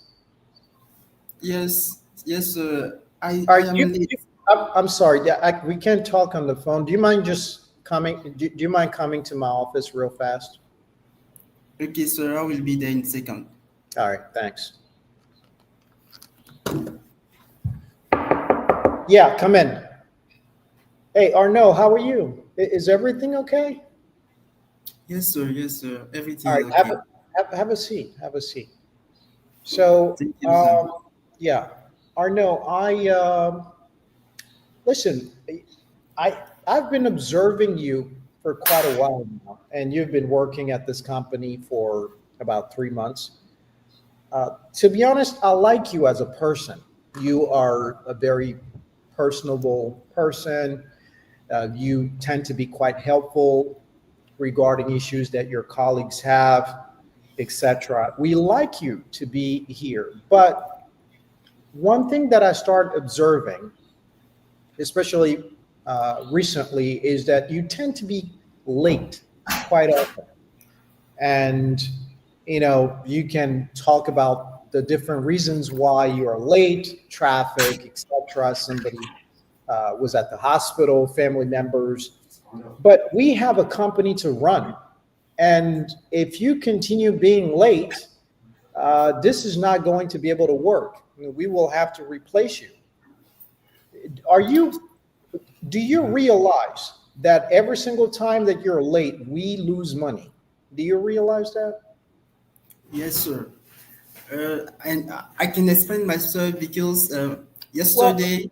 I'm not sure if necessarily what I want is an explanation, because this is not the first time it's happened.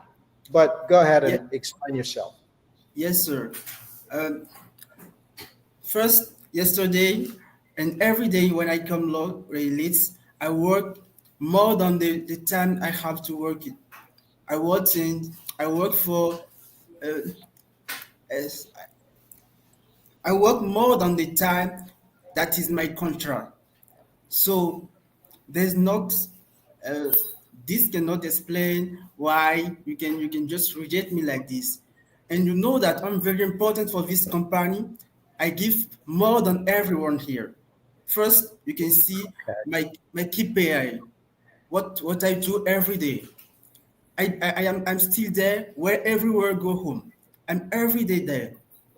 And when you ask something, you get it. So now there's not a reason. If I come in time, if I not come, there's just the result which is very important. Do you have what you need now? I give you all of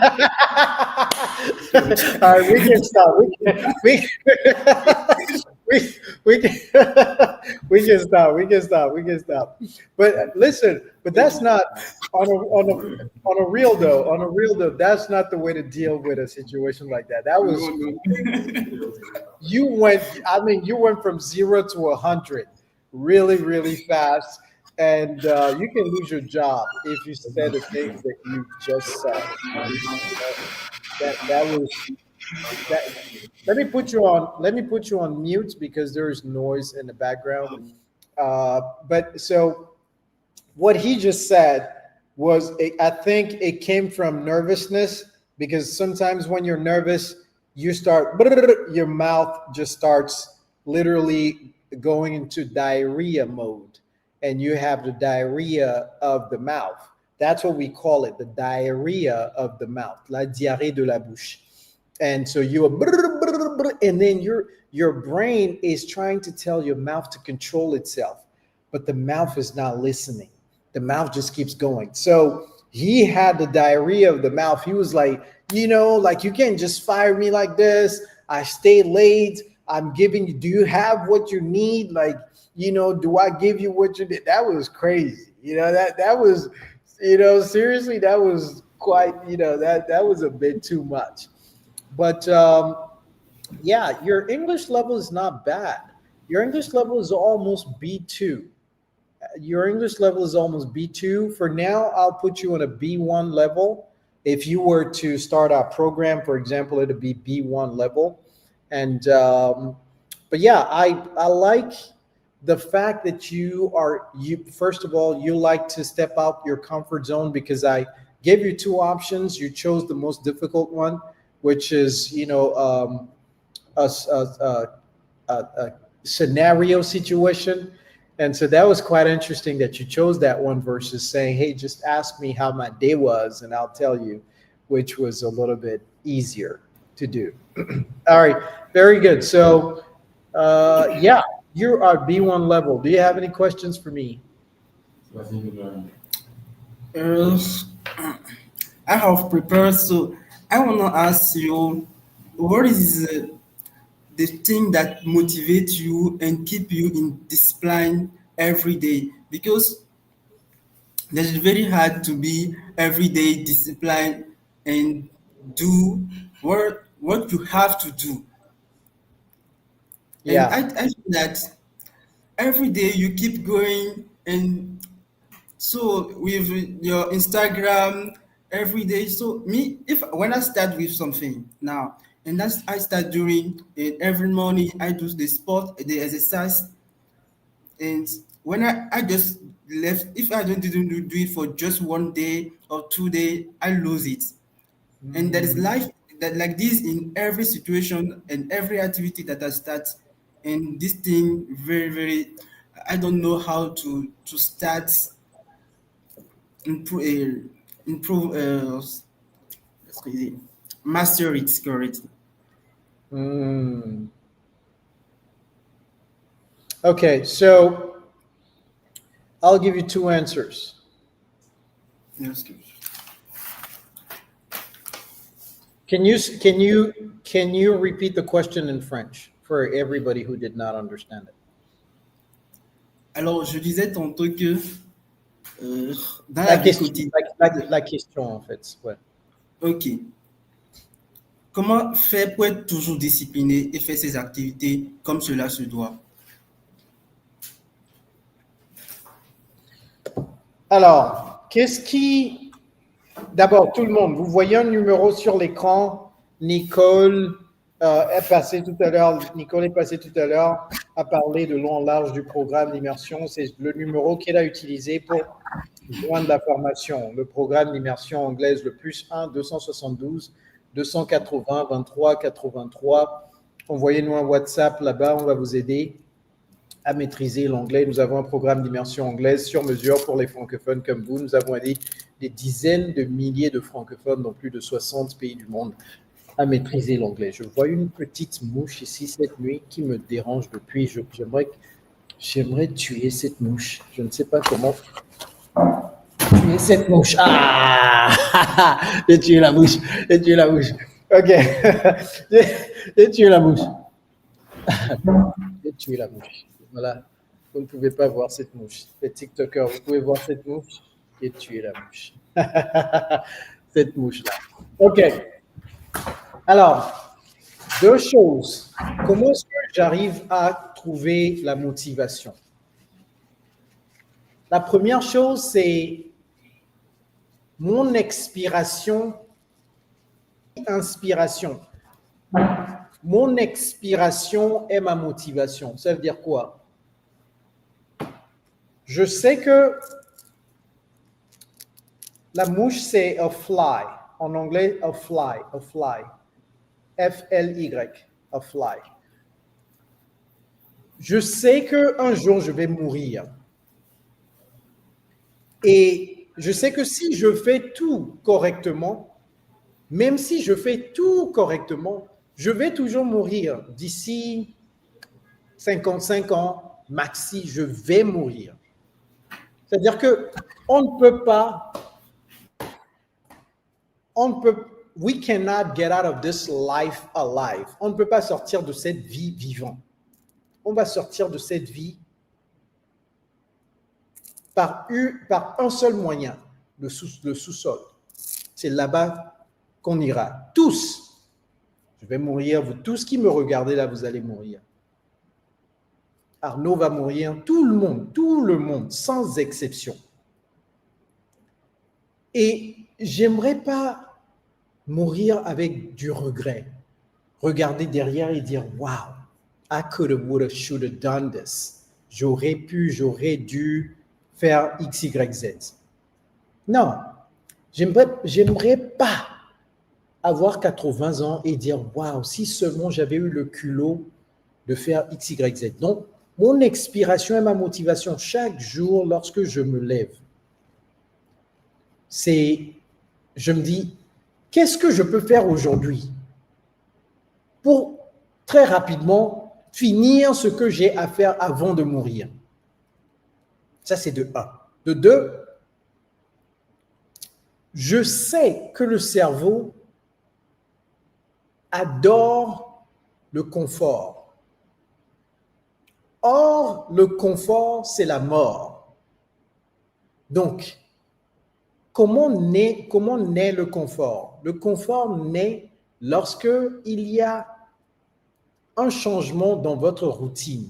C'est-à-dire, vous faites quelque chose le lundi, vous le faites le mardi, vous le faites le mercredi. Quelque chose de difficile, quelque chose de challengeant. Vous faites ça lundi, mardi, mercredi, jeudi, déjà, vous vous dites, oh, vraiment, ça, c'est très challengeant, hein, c'est difficile, etc., émotionnellement, physiquement, etc. Donc, le jeudi, vous voulez prendre une pause. Et le cerveau est là en train de vous regarder. Oui, prends la pause, s'il te plaît. Prends la pause, j'adore le confort. Et vous prenez cette pause, c'est le diable qui vous tente. Parce que dès que vous prenez goût à la pause, c'est-à-dire au confort, le vendredi, le cerveau va dire, et cette pause-là que tu as fait hier, c'était doux, n'est-ce pas? Et si on faisait encore ça aujourd'hui, vendredi? Ah, c'est pas grave, demain, samedi, tu vas reprendre tout ça. Tu prends encore la pause le vendredi, c'est fini. C'est-à-dire que tu as mis le clou dedans.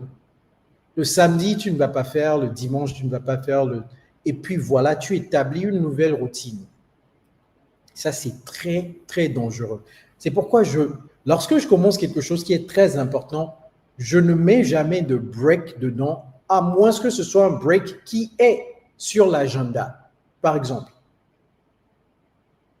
lorsque je fais de l'exercice physique, je mets des breaks samedi, dimanche. Je sais qu'il y a un break samedi. Ce n'est pas un break qui est émotionnel. Ce n'est pas un break, je me suis levé le matin, j'ai dit, oh, je ne me sens pas, I don't feel like doing it. Je ne fais jamais cela. C'est-à-dire qu'il n'y a pas d'accident dans ma routine. Il y a jamais d'accident dans mes routines. Pourquoi? Parce que je sais que lorsque vous voulez construire quelque chose qui est important, quelque chose de grand dans la vie, vos sentiments, vos feelings n'ont rien à voir avec ça. En fait, le feeling va détruire la fondation de ce que vous voulez construire. Si vous voulez vous sentir bien dans votre peau pour vous lever le matin à 4 heures, pour faire ce que vous devriez faire, vous n'allez jamais vous lever parce que qui veut se lever à 4 heures du matin? Pourtant, je le fais. Et chaque fois que je le fais, c'est la troisième chose que je vais ajouter, c'est... Let me write that down. Je vais écrire ça d'abord avant d'oublier.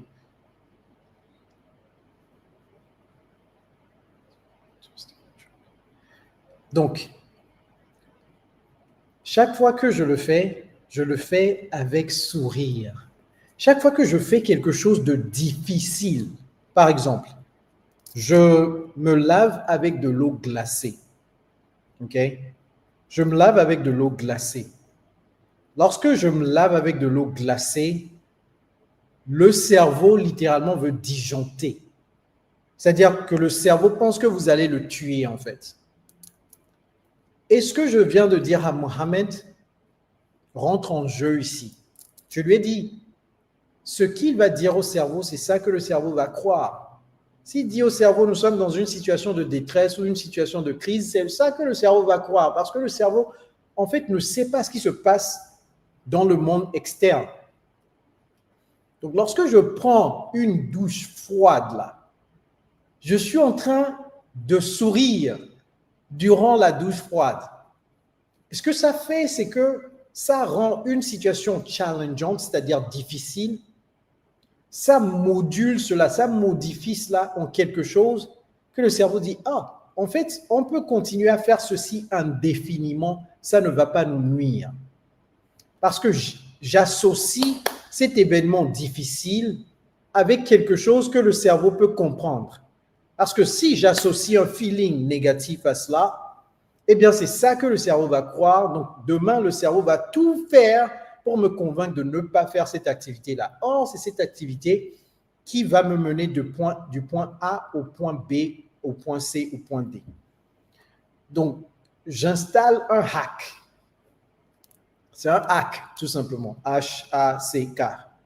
Donc, 3 choses. Mon expiration et ma motivation.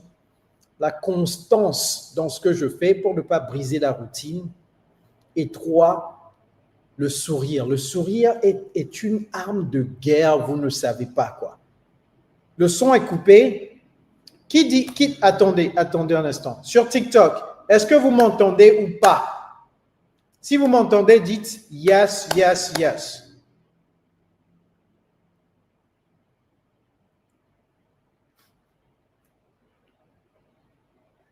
Donc, vous m'entendez, même ceux qui ont dit non, là, vous m'entendez, vous faites le malin tout simplement. Comment est-ce que vous pouvez dire non si vous ne m'entendez pas? 3 personnes ont dit non. Donc, vous avez bien capté les 3 choses. Mon expiration et ma motivation, la constance pour ne pas briser la routine, parce que dès que vous brisez la routine, vous allez continuer de briser la routine. Et la 4e chose, installer un hack. C'est-à-dire, faites quelque chose de difficile, mais associez ça avec quelque chose en interne qui est positif. Pour moi, c'est le sourire. Lorsque je me lève à 4 heures du matin là, et que je souris, le cerveau se dit, donc tout se passe bien, vous êtes sûr? Et maintenant, c'est le cerveau qui me réveille à 4 heures du matin. Le cerveau dit, on y va, 4 heures du matin sans alarme. Ça fait plus de 7 ans que le cerveau maintenant me réveille. Hey, coach, on y va. La journée commence. Il n'a plus peur. Alors que si votre alarme, 4 heures du matin, vous regardez ça, vous dites, ah, encore 4 heures du matin, vous mettez ça sur sourdine, vous dormez encore un peu, vous vous réveillez, et vous commencez à planifier la journée, vous vous dites, oh, je ne veux même pas penser à ma journée, oh, je vais faire ça, je vais parler à ce cancre-là, je ne l'aime pas, etc., etc. Si vous commencez à associer des choses difficiles au challenge que vous avez dans la vie, eh bien, vous ne pourrez jamais accomplir ces choses difficiles parce que le cerveau, qui est censé être votre allié numéro 1, ne peut pas vous aider, sachant que le rôle du cerveau, c'est de vous protéger.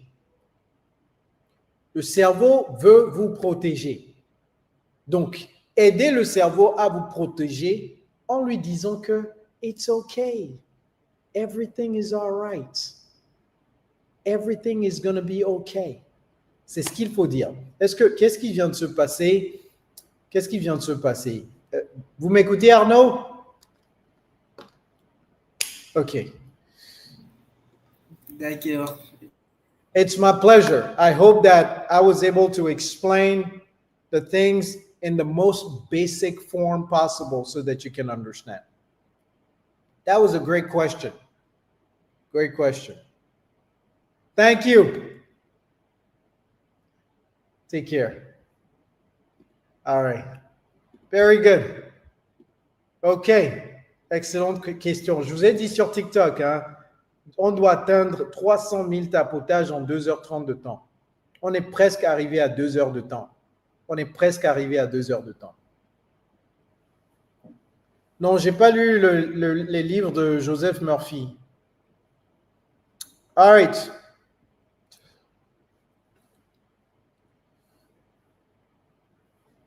Est-ce que quelqu'un d'autre ici est dans le programme d'immersion?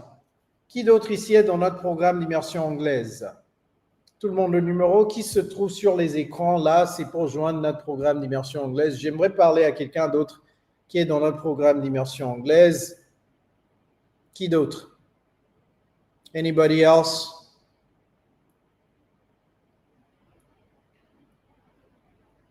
Oh, Mélanie a payé. Mélanie a payé. Mélanie, est-ce que vous pouvez monter sur... Envoyez-nous une invitation. Yasmine, il faut prendre Mélanie Kofi 242. Mélanie Kofi 242 sur TikTok. Hi coach, à quel moment avez-vous connu votre mission de vie? Quels sont les signes qui vous ont guidé, s'il vous plaît? À quel moment ai-je connu ma mission de vie? Vous parlez de l'ikigai.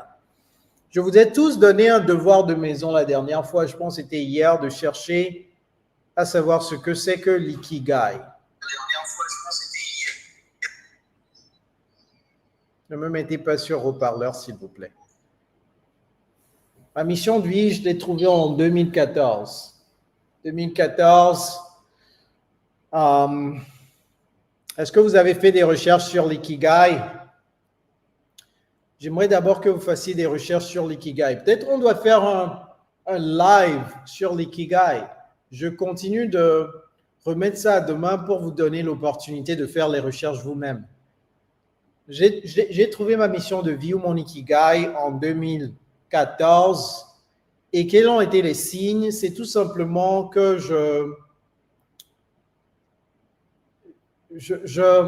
le signe, en fait, le vrai signe, c'est que je me disais que ce job va me tuer. Parce que c'était trop. Le stress était intense. Le stress était tellement intense que je voyais des signes physiques du stress. Et je me suis dit, c'est Ikigai, l'orthographe de Ikigai, c'est I-K-I-G-A-I, Ikigai. C'est ça l'orthographe. OK? Pourquoi Anastasia est partie? Pourquoi Anastasia est partie tout à l'heure?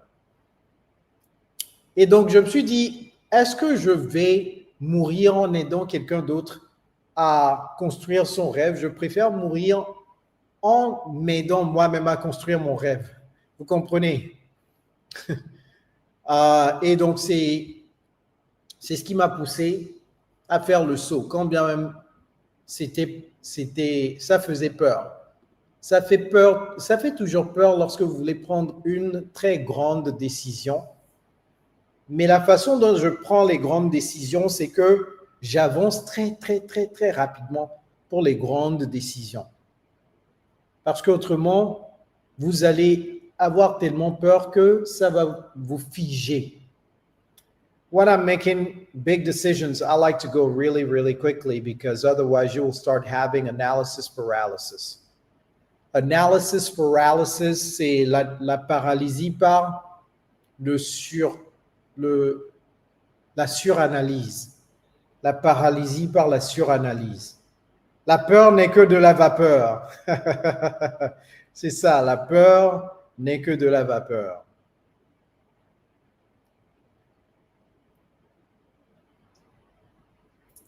Hawa. Hello, coach. Hi, Hawa. How are you? Good morning.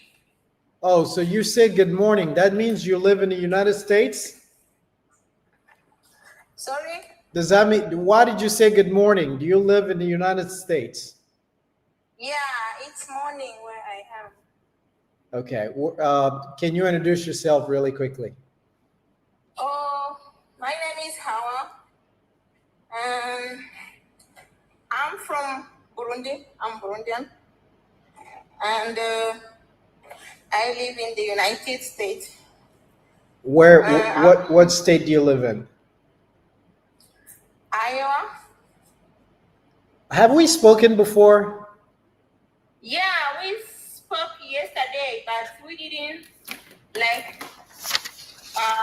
finish the what? We spoke yesterday. Yeah. You're 28 years old. You work as Amazon associate. Yeah. And you mentioned that life is relatively affordable in Iowa compared to other states. Yeah. All right, talk to me. What did you want to add to whatever we said yesterday? Yesterday I had a question, but I couldn't ask my question. Yeah, go ahead. I heard some people say I'm happy to speak to you. Attendez que je vais faire une cérémonie de blocage de personnes. Une cérémonie de blocage de personnes. Tout le monde sur mon YouTube là. Vous voyez le gaou, le Yougos, qui s'appelle MPG. Il n'a même pas le culot de mettre son vrai nom sur son YouTube. Je vais le bloquer en direct. Il dit, pour vous sur TikTok, vous ne savez pas ce qu'il a écrit. Il a dit, on peut réussir sa vie sans se prétendre donneur de leçons de vie. On n'est pas obligé de se positionner ainsi. Il croit parler à ses enfants.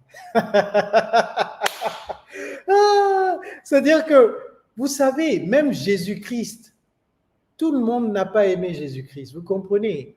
Donc, c'est OK de ne pas m'aimer, c'est OK de ne pas suivre mes conseils. Ce qui n'est pas OK, c'est de venir sur mon live, sachant que vous-même là, vous n'avez même pas le culot de mettre votre nom sur votre YouTube. Encore moins, peut-être vous avez 2 abonnés sur YouTube. J'en ai presque 500 000.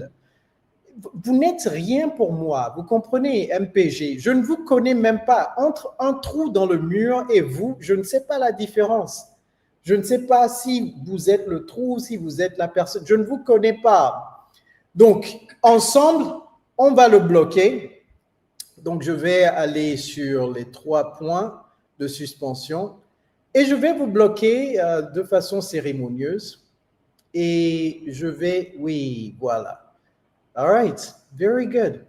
Oh, c'est rafraîchissant de bloquer les gaous comme ça. C'est rafraîchissant. Vous savez, c'est la raison, les gens comme ça, les morpions comme ça sont la raison pour laquelle les gens comme vous ne voulez pas vous mettre devant le monde entier. Parce que vous avez peur d'être jugé. Or, lorsque vous êtes jugé, ça veut dire que quelque part vous percez. Si vous n'êtes jamais jugé, ça veut dire que vous ne faites rien d'important dans la vie. Vous comprenez? Aimer être jugé par les autres, c'est juste, c'est magnifique. Hein? C'est-à-dire manger, regarder, lisez les commentaires et bloquer les gens. C'est ça ce que vous devriez apprendre à faire. N'ayez pas peur de vous mettre devant les autres. C'est des morpions comme ça qui font que vous avez peur de vous mettre devant les autres. que vous avez peur de créer une page sur les réseaux sociaux. Et vous trouvez des excuses pour ne pas le faire, hein, des excuses qui sont presque valables. Oh, j'ai rien à dire. Oh, j'ai pas le temps. Oh, je suis trop occupé. Oh, mon boss va dire X, Y, Z, que je ne dois pas créer une page, etc. Vous trouvez toutes les excuses du monde. Or, vous savez très bien, aussi bien que moi, que ce dont vous avez peur, c'est le jugement des autres. C'est le jugement des autres. Les petits trous comme ça, qui envoient des commentaires. Lui, il me suit. You are my follower. Quelque part, je suis votre leader. You are my follower. Le MPG, je parle à MPG. S'il me suit, ça veut dire que je suis son leader. Vraiment. Vous pensez que je vais perdre le sommeil à cause de ça? Mais c'est-à-dire que non, je vais sourire et je vais manger, je vais boire de l'eau sur ce commentaire, Hawa. Hawa, on y va s'il vous plaît. Désolé, mais il fallait, dans le feu de l'action, lorsque j'ai lu le commentaire, je me suis dit, comment est-ce que je peux bloquer cette personne de façon cérémonieuse? Donc, désolé pour le temps que je vous ai perdu, mais c'est important parce que j'espère que ça a bénéficié d'autres personnes qui se disaient, oh, j'ai peur du regard des autres, j'ai peur de la critique des autres, j'ai peur du jugement de l'autrui. Non, mais ce n'est pas eux qui vous paient votre salaire, ce n'est pas eux qui vous paient votre électricité. Non, soyons sérieux, quoi. Hawa, let's go. So I was saying, Can you speak up? I can barely hear you. I was saying, like, I have a question. Yes. My question is, what the difference between I'm happy to speak with you and I'm happy to talk to you, and how can I use the two? That's my question. Well, first of all, give me the context. Why are you asking this question? I heard someone yesterday say, I'm happy to speak with you. And I had another person say, I'm happy to talk to you. So I was kind of confused. No, don't be confused. If you say I'm happy to speak to you, it's more formal than I'm happy to talk to you. Okay? I'm happy to talk. I'm happy to talk to you is informal. Now, if we want to drill a little bit further, I would say in a situation where you are talking to the person for the very first time, Hawa, for the very first time, you can say, hey, I'm happy to speak with you today. I'm happy to speak with you today. You can say that, right? For the very first time. It's almost like the difference between I'm happy to meet you versus I'm happy to see you. So I'm happy to meet you this is the very first time you are seeing this person. It's the very first time. I'm glad to meet you. But if you shake the person's hand and you say, I'm happy to see you, that means you already know them. This is the second, third, whatever time that you're seeing them. I'm happy to see you. That one is clear. But with speak and talk, you can use it for people that you've spoken to before. You can say, I'm happy to speak with you. But I would generally choose to use it for the very first time. And then if it's the second time, I would say, I'm happy to talk to you again. Okay. I'm happy to speak with you. You? Are you saying that to me? Yes. Well, I'm happy to speak with you as well. I'm happy to speak with you as well, Hawa. Thank you. And you're welcome. yesterday you evaluated me like I'm a B2, a B1 level. B1, B2? So, no. you told me I'm a B1. Okay. I'm not upset. Yesterday. I know I'm not that good in. Yes. I'm not that good in English. And I would like to. Pourquoi elle est partie, Yasmine?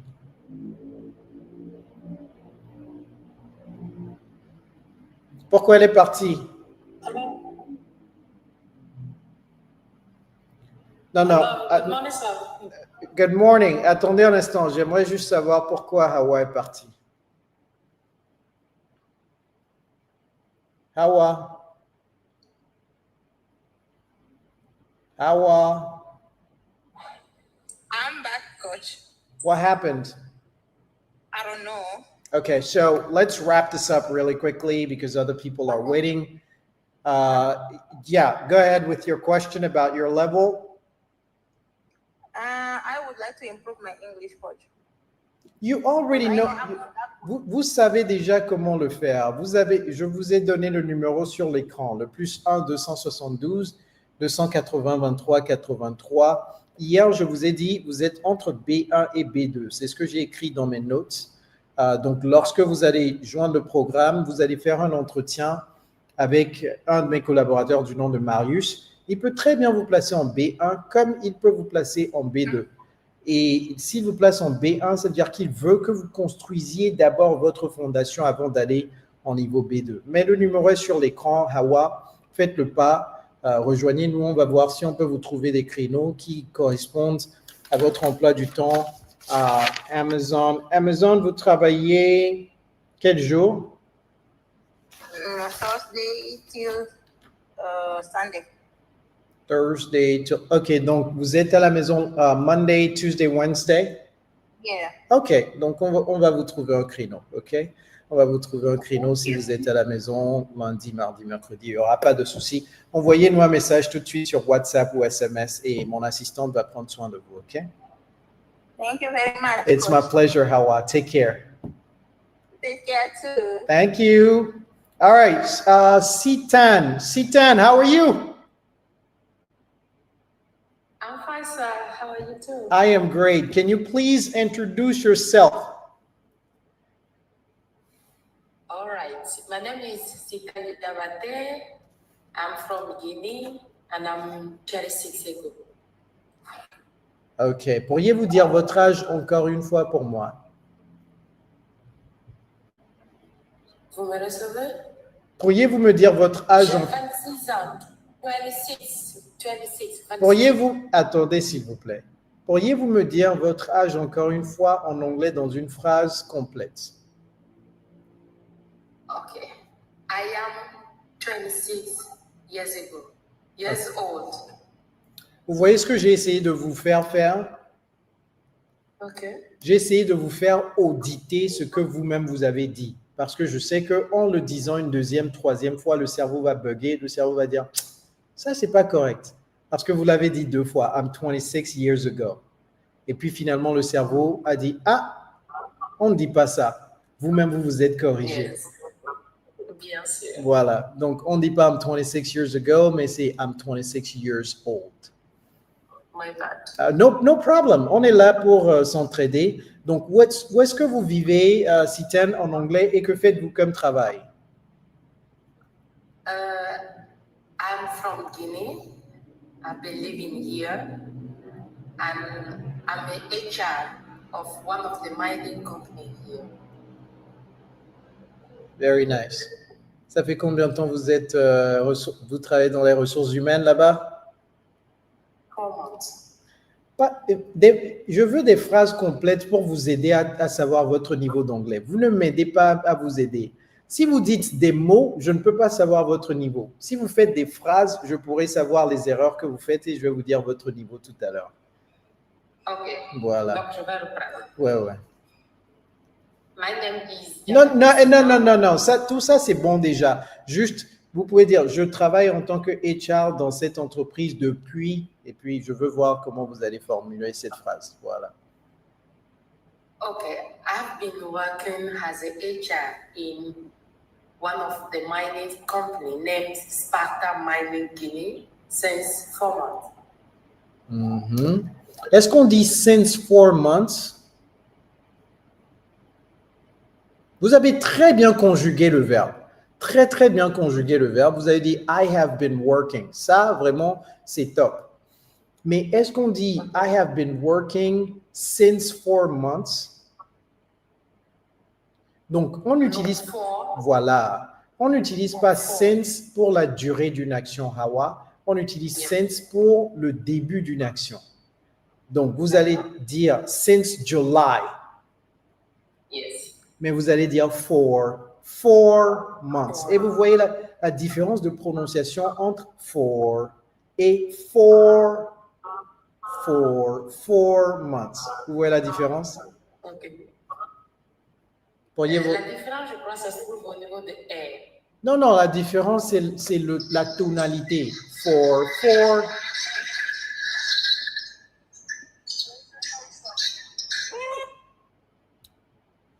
4 months. J'ai enlevé la personne qu'on a ajoutée tout à l'heure. Trop de bruit. For 4 months. All right. Do you want to know your English level?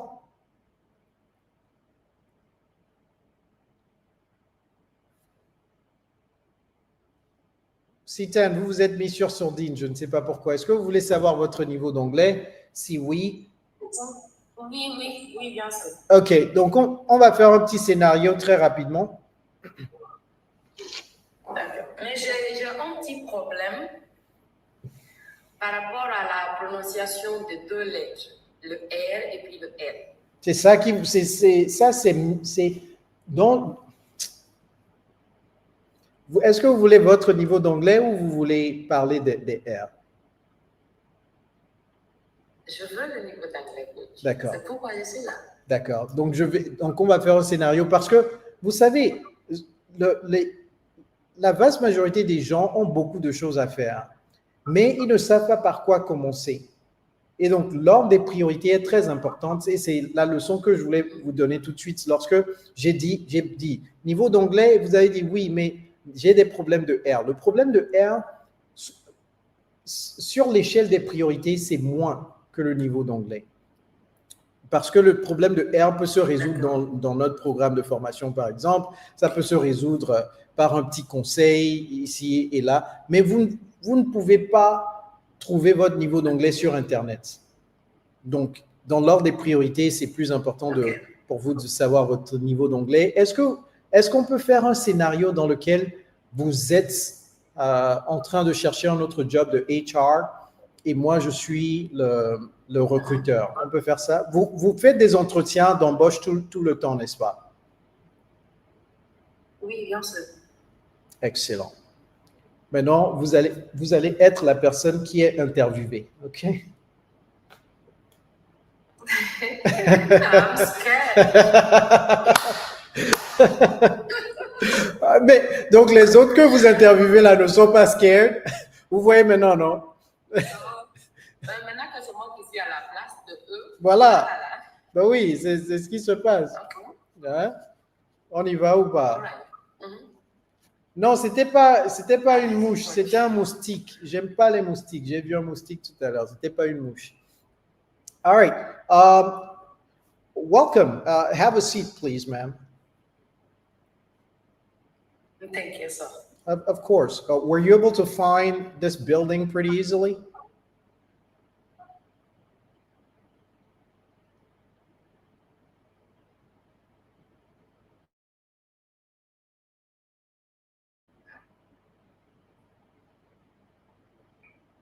It was a little bit difficult, but it's okay.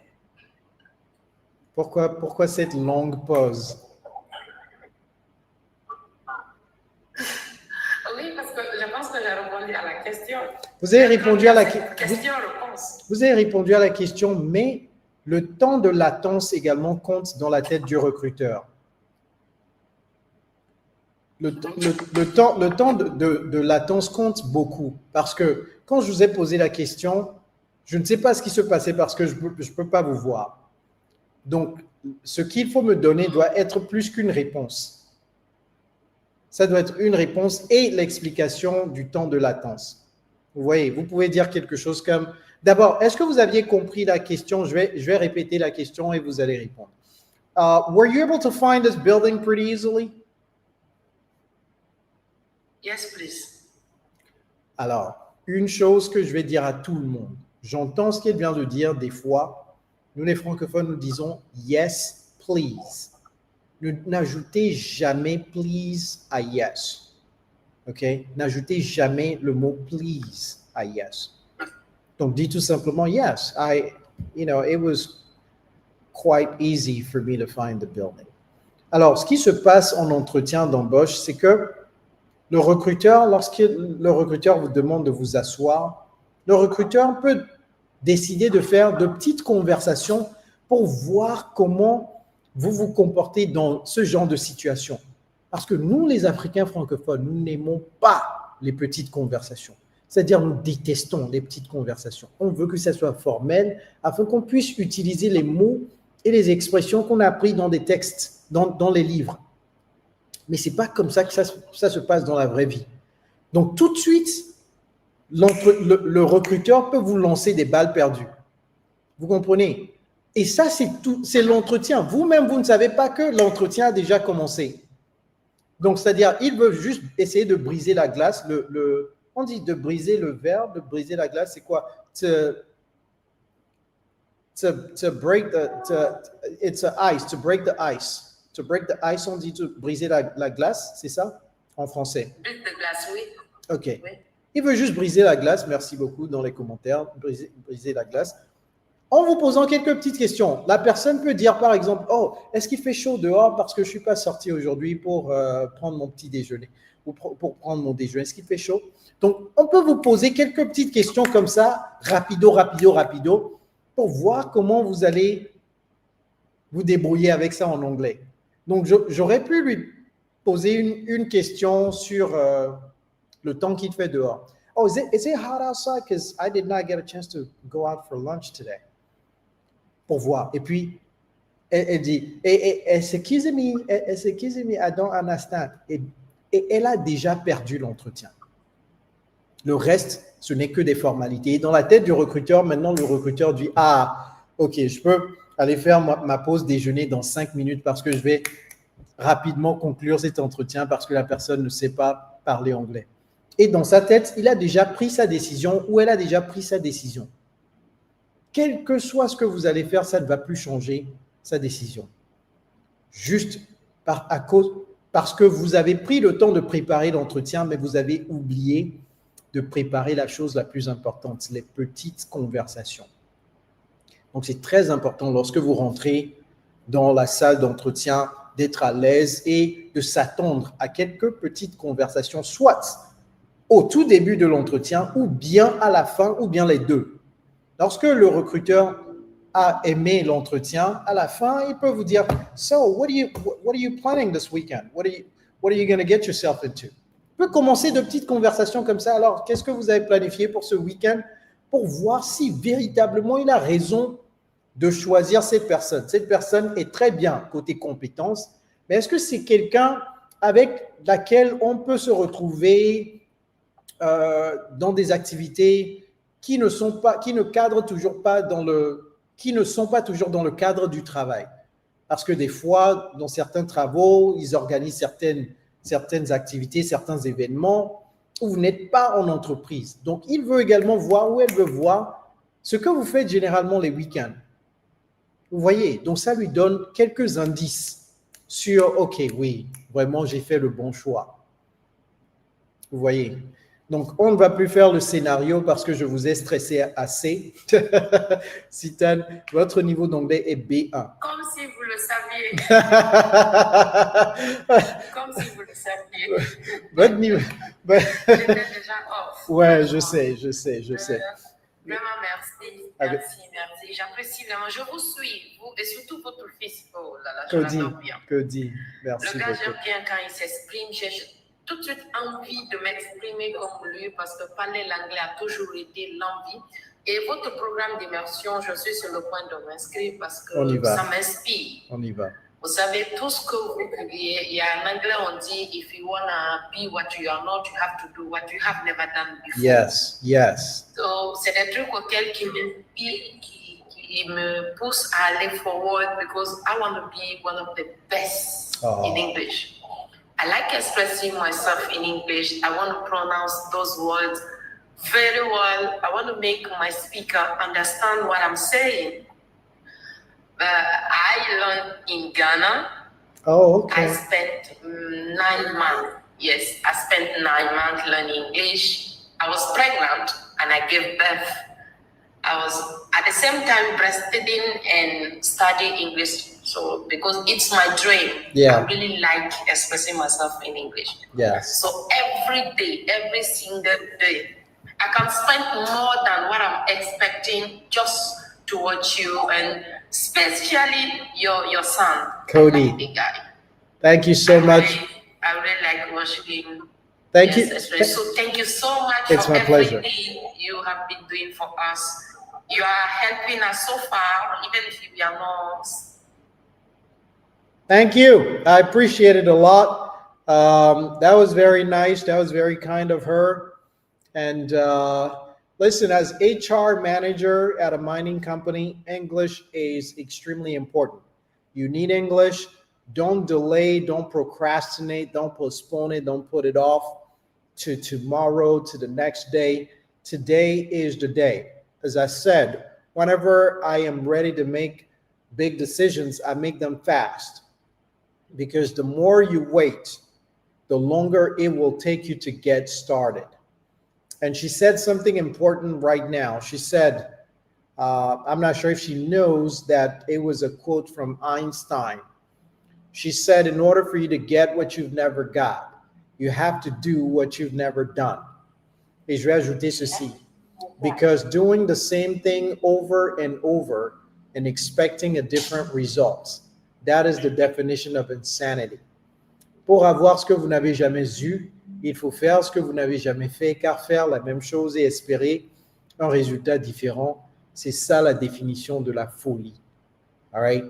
Donc, pour ceux qui voient le numéro sur l'écran là et qui continuent d'hésiter, je vais vous dire ceci.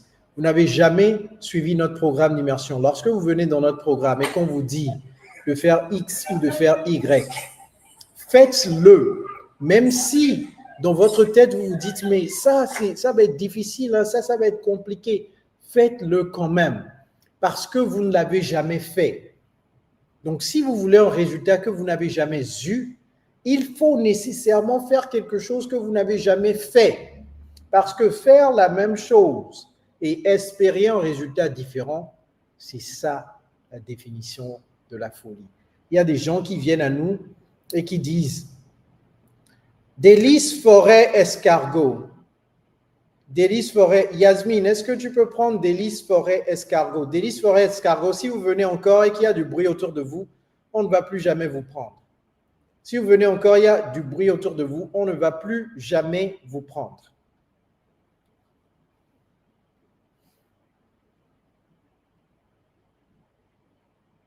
Le numéro qu'il y a sur l'écran, le plus 1 272 280 23 83, c'est pour joindre la formation, le programme d'immersion anglaise.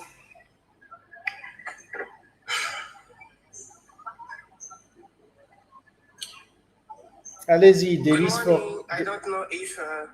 Forêt Escargot, présentez-vous s'il vous plaît. Présentez-vous s'il vous plaît.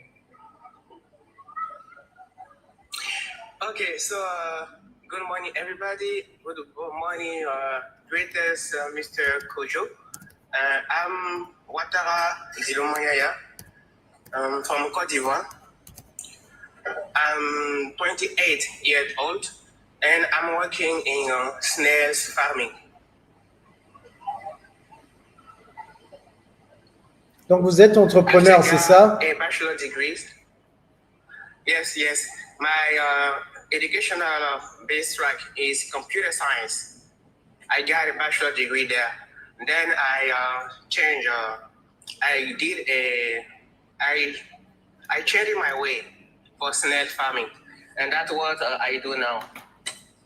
How did you end up becoming a snail farmer?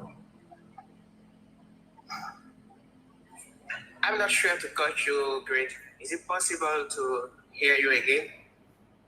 How did you become a snail farmer? Okay. In my history, my parents used to say to me, go to school, have the best degree, and you will get the top job, and that way you will earn so much money. That's what I did. I did in my past. I got 2 baccalaureate. I went to one of the great schools of my country, and in my high school, I discovered entrepreneurship. One of my dreaming at this time was about to get my first million for the years. That was my dreaming because I discovered entrepreneurship there. I discovered motivational speaker, American motivational speaker, because I was looking for go to United States. That was one of my dreams in the past. So I was learning English in American Corner. American Corner is the place where students can learn English at the university. So I did it. But in my life, fighting by fighting, I was able to reach my goal in only 3 months to get my first million in CFA, not in dollar, not yet in dollar. So that things break a belief in my head. I used to believe that it is only by getting diploma, I have to say it, diploma and certificate is the only one way to be successful. But to be able to realize my year's target in only 3 months, break so deeply some things in my head. So I'll say it in English, un déclencheur, un trigger. Oui, le déclencheur c'est trigger. So there was some trigger in my head. So I decided to break out of school and go to another side, entrepreneur side. So at the same time, I saved around 5 million. Yes. Then I gave my how to say it, lettre de remerciement, congratulations mail.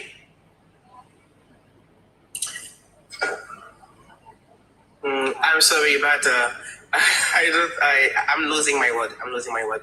Okay, to do it simply, after changing my mind, I realized that it's possible to realize all my dreams, all my targets in less time that I hoped to do usually. That's why I changed the standard way of success to entrepreneurship. So I was in Benin and in many countries to learn this domain. It is new here in Côte d'Ivoire, snake farming. We are beginning now. It is really difficult because I didn't take the necessary time to get all the necessary knowledge in order to be a top entrepreneur. I'm continuously keep learning, but the reality and the practical side, wow, it is another thing. But we are trying all our best because we are already engaged. We are already committed. Yes, that's the appropriate word, I think. We are already committed. We are keeping fighting by fighting. I face to myself 5 years to reach all my goals. If it's not possible, I'm aware that it's possible for me to come back with all my diploma to use a job and go back to job. And if why not go back to school and get a master's degree. Now I have a bachelor degree, and I'm working to my junior company, my first company. And how many? So we are keeping funding. How many employees do you have? Okay, now as a fixed employee, I have one. As a temporary. And from time to time, I work with 5 people by contract. For example, I need some things, for example, to do food for snails. I employed three women that come to breed the feed for snail. I pay them, and it is okay. It is me, one of my teammates, and five temporary people. So all of us, we are seven. Me and another one, and 5 other temporary teammates. Do you like it? If I like snail farming? Yeah. Okay, sincerely, in my past, I made some challenges that forced me to find opportunity because I didn't say it, but Non. I don't, je ne veux pas une dissertation. Je ne veux plus une dissertation. Est-ce que vous l'aimez ou vous ne l'aimez pas? Plus okay, une I dissertation. Like Okay, good. Yes, Very good. I like it. All right. Sincerely, I like it now. On va lui donner son niveau d'anglais. Tout le monde dans les commentaires. Quel est le niveau d'anglais de Ouattara dans les commentaires, s'il vous plaît? Let's go. C1, B1, B2, B1, B1, B2, C1, A2, B2, B1, B1, B2, C1, B1, C1, B2, B2, B1, B2, B2, B2, B1, C1. All right. Your English level is... J'entends du bruit. Est-ce que vous avez la radio allumée ou quelque chose comme ça? Votre niveau d'anglais est B1. Votre niveau d'anglais, je sais que ça va vous surprendre. Je vous ai mis sur, Yasmine vous a mis sur sourdine pour le moment, parce qu'il y a du bruit en fond sonore. Hein, on ne sait pas ce qui se passe. Si ça continue, on va vous descendre. Ok, d'accord. Et là, est-ce que c'est bon? C'est mieux, mais elle vous a enlevé. Ok, je vais vous communiquer votre niveau d'anglais. C'est B1. Je suis sûr et certain que ça a surpris beaucoup de gens. Ça a surpris beaucoup de gens. Pourquoi? Parce qu'ils parlent l'anglais de façon fluide. Quand je dis de façon fluide, ça veut dire qu'il n'y a pas trop de temps mort dans ce qu'il dit. Ne confondez jamais le fait de parler anglais de façon fluide avec de parler de l'anglais correct. Donc, il fait beaucoup de fautes. Mais j'adore le fait qu'il continue de parler comme ça. C'est ce que nous encourageons tous nos étudiants dans notre programme d'immersion à faire. S'il m'avait dit qu'il était dans notre programme d'immersion, ça n'allait pas me choquer du tout. Je ne pense pas qu'il soit dans le programme. Je n'ai pas eu le temps de lui demander s'il est dans notre programme ou pas. Mais je ne pense pas qu'il soit dans notre programme, mais c'est exactement ce qu'on inculque à tous nos étudiants. Parlez. Ne vous faites pas trop de soucis pour les erreurs. Alors, on va corriger certaines erreurs qu'il a fait très rapidement. D'abord, un problème de prononciation. Vous avez, Ouattara, un problème de prononciation des T. Vous dites free. Vous faites trop de bruit. On va vous descendre encore. Vous faites trop de bruit. On va vous descendre encore. Ne dites 3 n'est pas tri. Ne dites pas ça dans la gorge. Ce n'est pas tri. C'est 3. Donc, lorsque vous avez des soucis comme ça, il faut vous trouver des tongue twisters. Tongue twisters, peut-être 3 arbres. 3 trees. OK?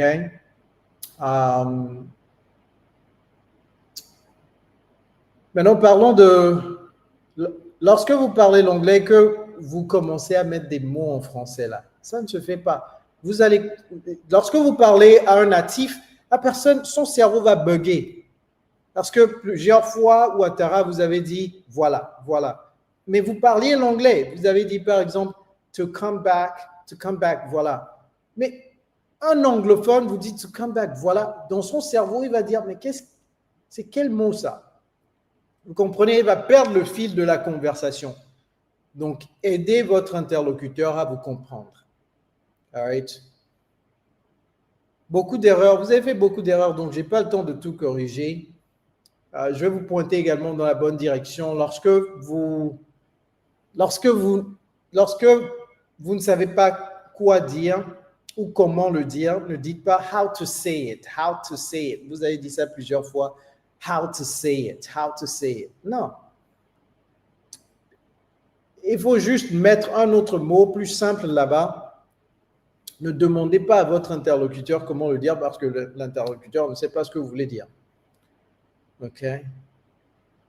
Lorsque vous parlez de quelque chose qui s'est passé qui s'est déjà produit, il faut conjuguer les verbes au passé simple. Vous avez dit, j'ai épargné 5 millions. Déjà, félicitations. Ne dites pas, I save around 5 million. C'est I saved. I saved. C'était mon rêve, n'est pas that was my dreaming. C'est that was my dream. OK? C'est pas that was my dreaming. Repartir travailler n'est pas to go back to job. C'est to go back to work. To go back to work. On va s'arrêter. Ah! Quelqu'un a déjà corrigé ça dans les commentaires. Vous avez dit comprendre ce domaine. Et vous avez dit to learn this domain. Ce n'est pas domain. Quelqu'un a corrigé ça. J'ai oublié qui a corrigé ça. Je pense que c'était une fille qui a corrigé ça dans les commentaires. Quand vous l'aviez dit il y a de cela 6-7 minutes, c'est voilà, c'est field. C'est field. Ou bien area of expertise. Ça marche également. All right, very good. Ceux qui sont sur... TikTok n'a pas réussi le pari d'aujourd'hui, donc on va arrêter le live. Désolé les amis, TikTok n'a pas réussi le pari. J'ai dit, on doit atteindre 300 000 tapotages à 2h30 minutes. On est à 2h41 minutes. On n'est même pas à 250 000 tapotages. Et puisque je tiens toujours parole, on va arrêter le live. On va revenir demain. Demain, le pari est toujours là. 300 000 tapotages avant 2h30 minutes de temps. Non, ce n'est pas maintenant qu'il faut commencer à tapoter. Non, c'est trop tard déjà. C'est trop tard déjà. J'espère que ces lives vous bénéficient énormément. J'espère que ça vous bénéficie énormément. Lorsque vous venez sur mes lives, venez avec des carnets de notes parce que vous ne savez jamais ce que vous allez apprendre qui va vous marquer profondément et qui va changer le cours de votre vie. OK? Donc, oui, non, je dois partir. Je vous ai dit plusieurs fois, il faut tapoter. On va atteindre 300 000 likes. Autrement, je vais partir à 2h30. J'ai patienté jusqu'à 2h40 pour voir si on va atteindre les 300 000 likes. Désolé, ceux qui sont sur LinkedIn, YouTube et Facebook, demain, dites-leur sur TikTok de tapoter, de tapoter sauvagement. All right, everybody. Thank you very much for coming to the live. Le numéro qui est sur l'écran, c'est si vous voulez qu'on vous aide à maîtriser l'anglais, envoyez-nous un WhatsApp sur le +1 272 280 23 83. Hasta la vista, baby. Take care. Have a nice day. Peace and love. Bye-bye, everybody.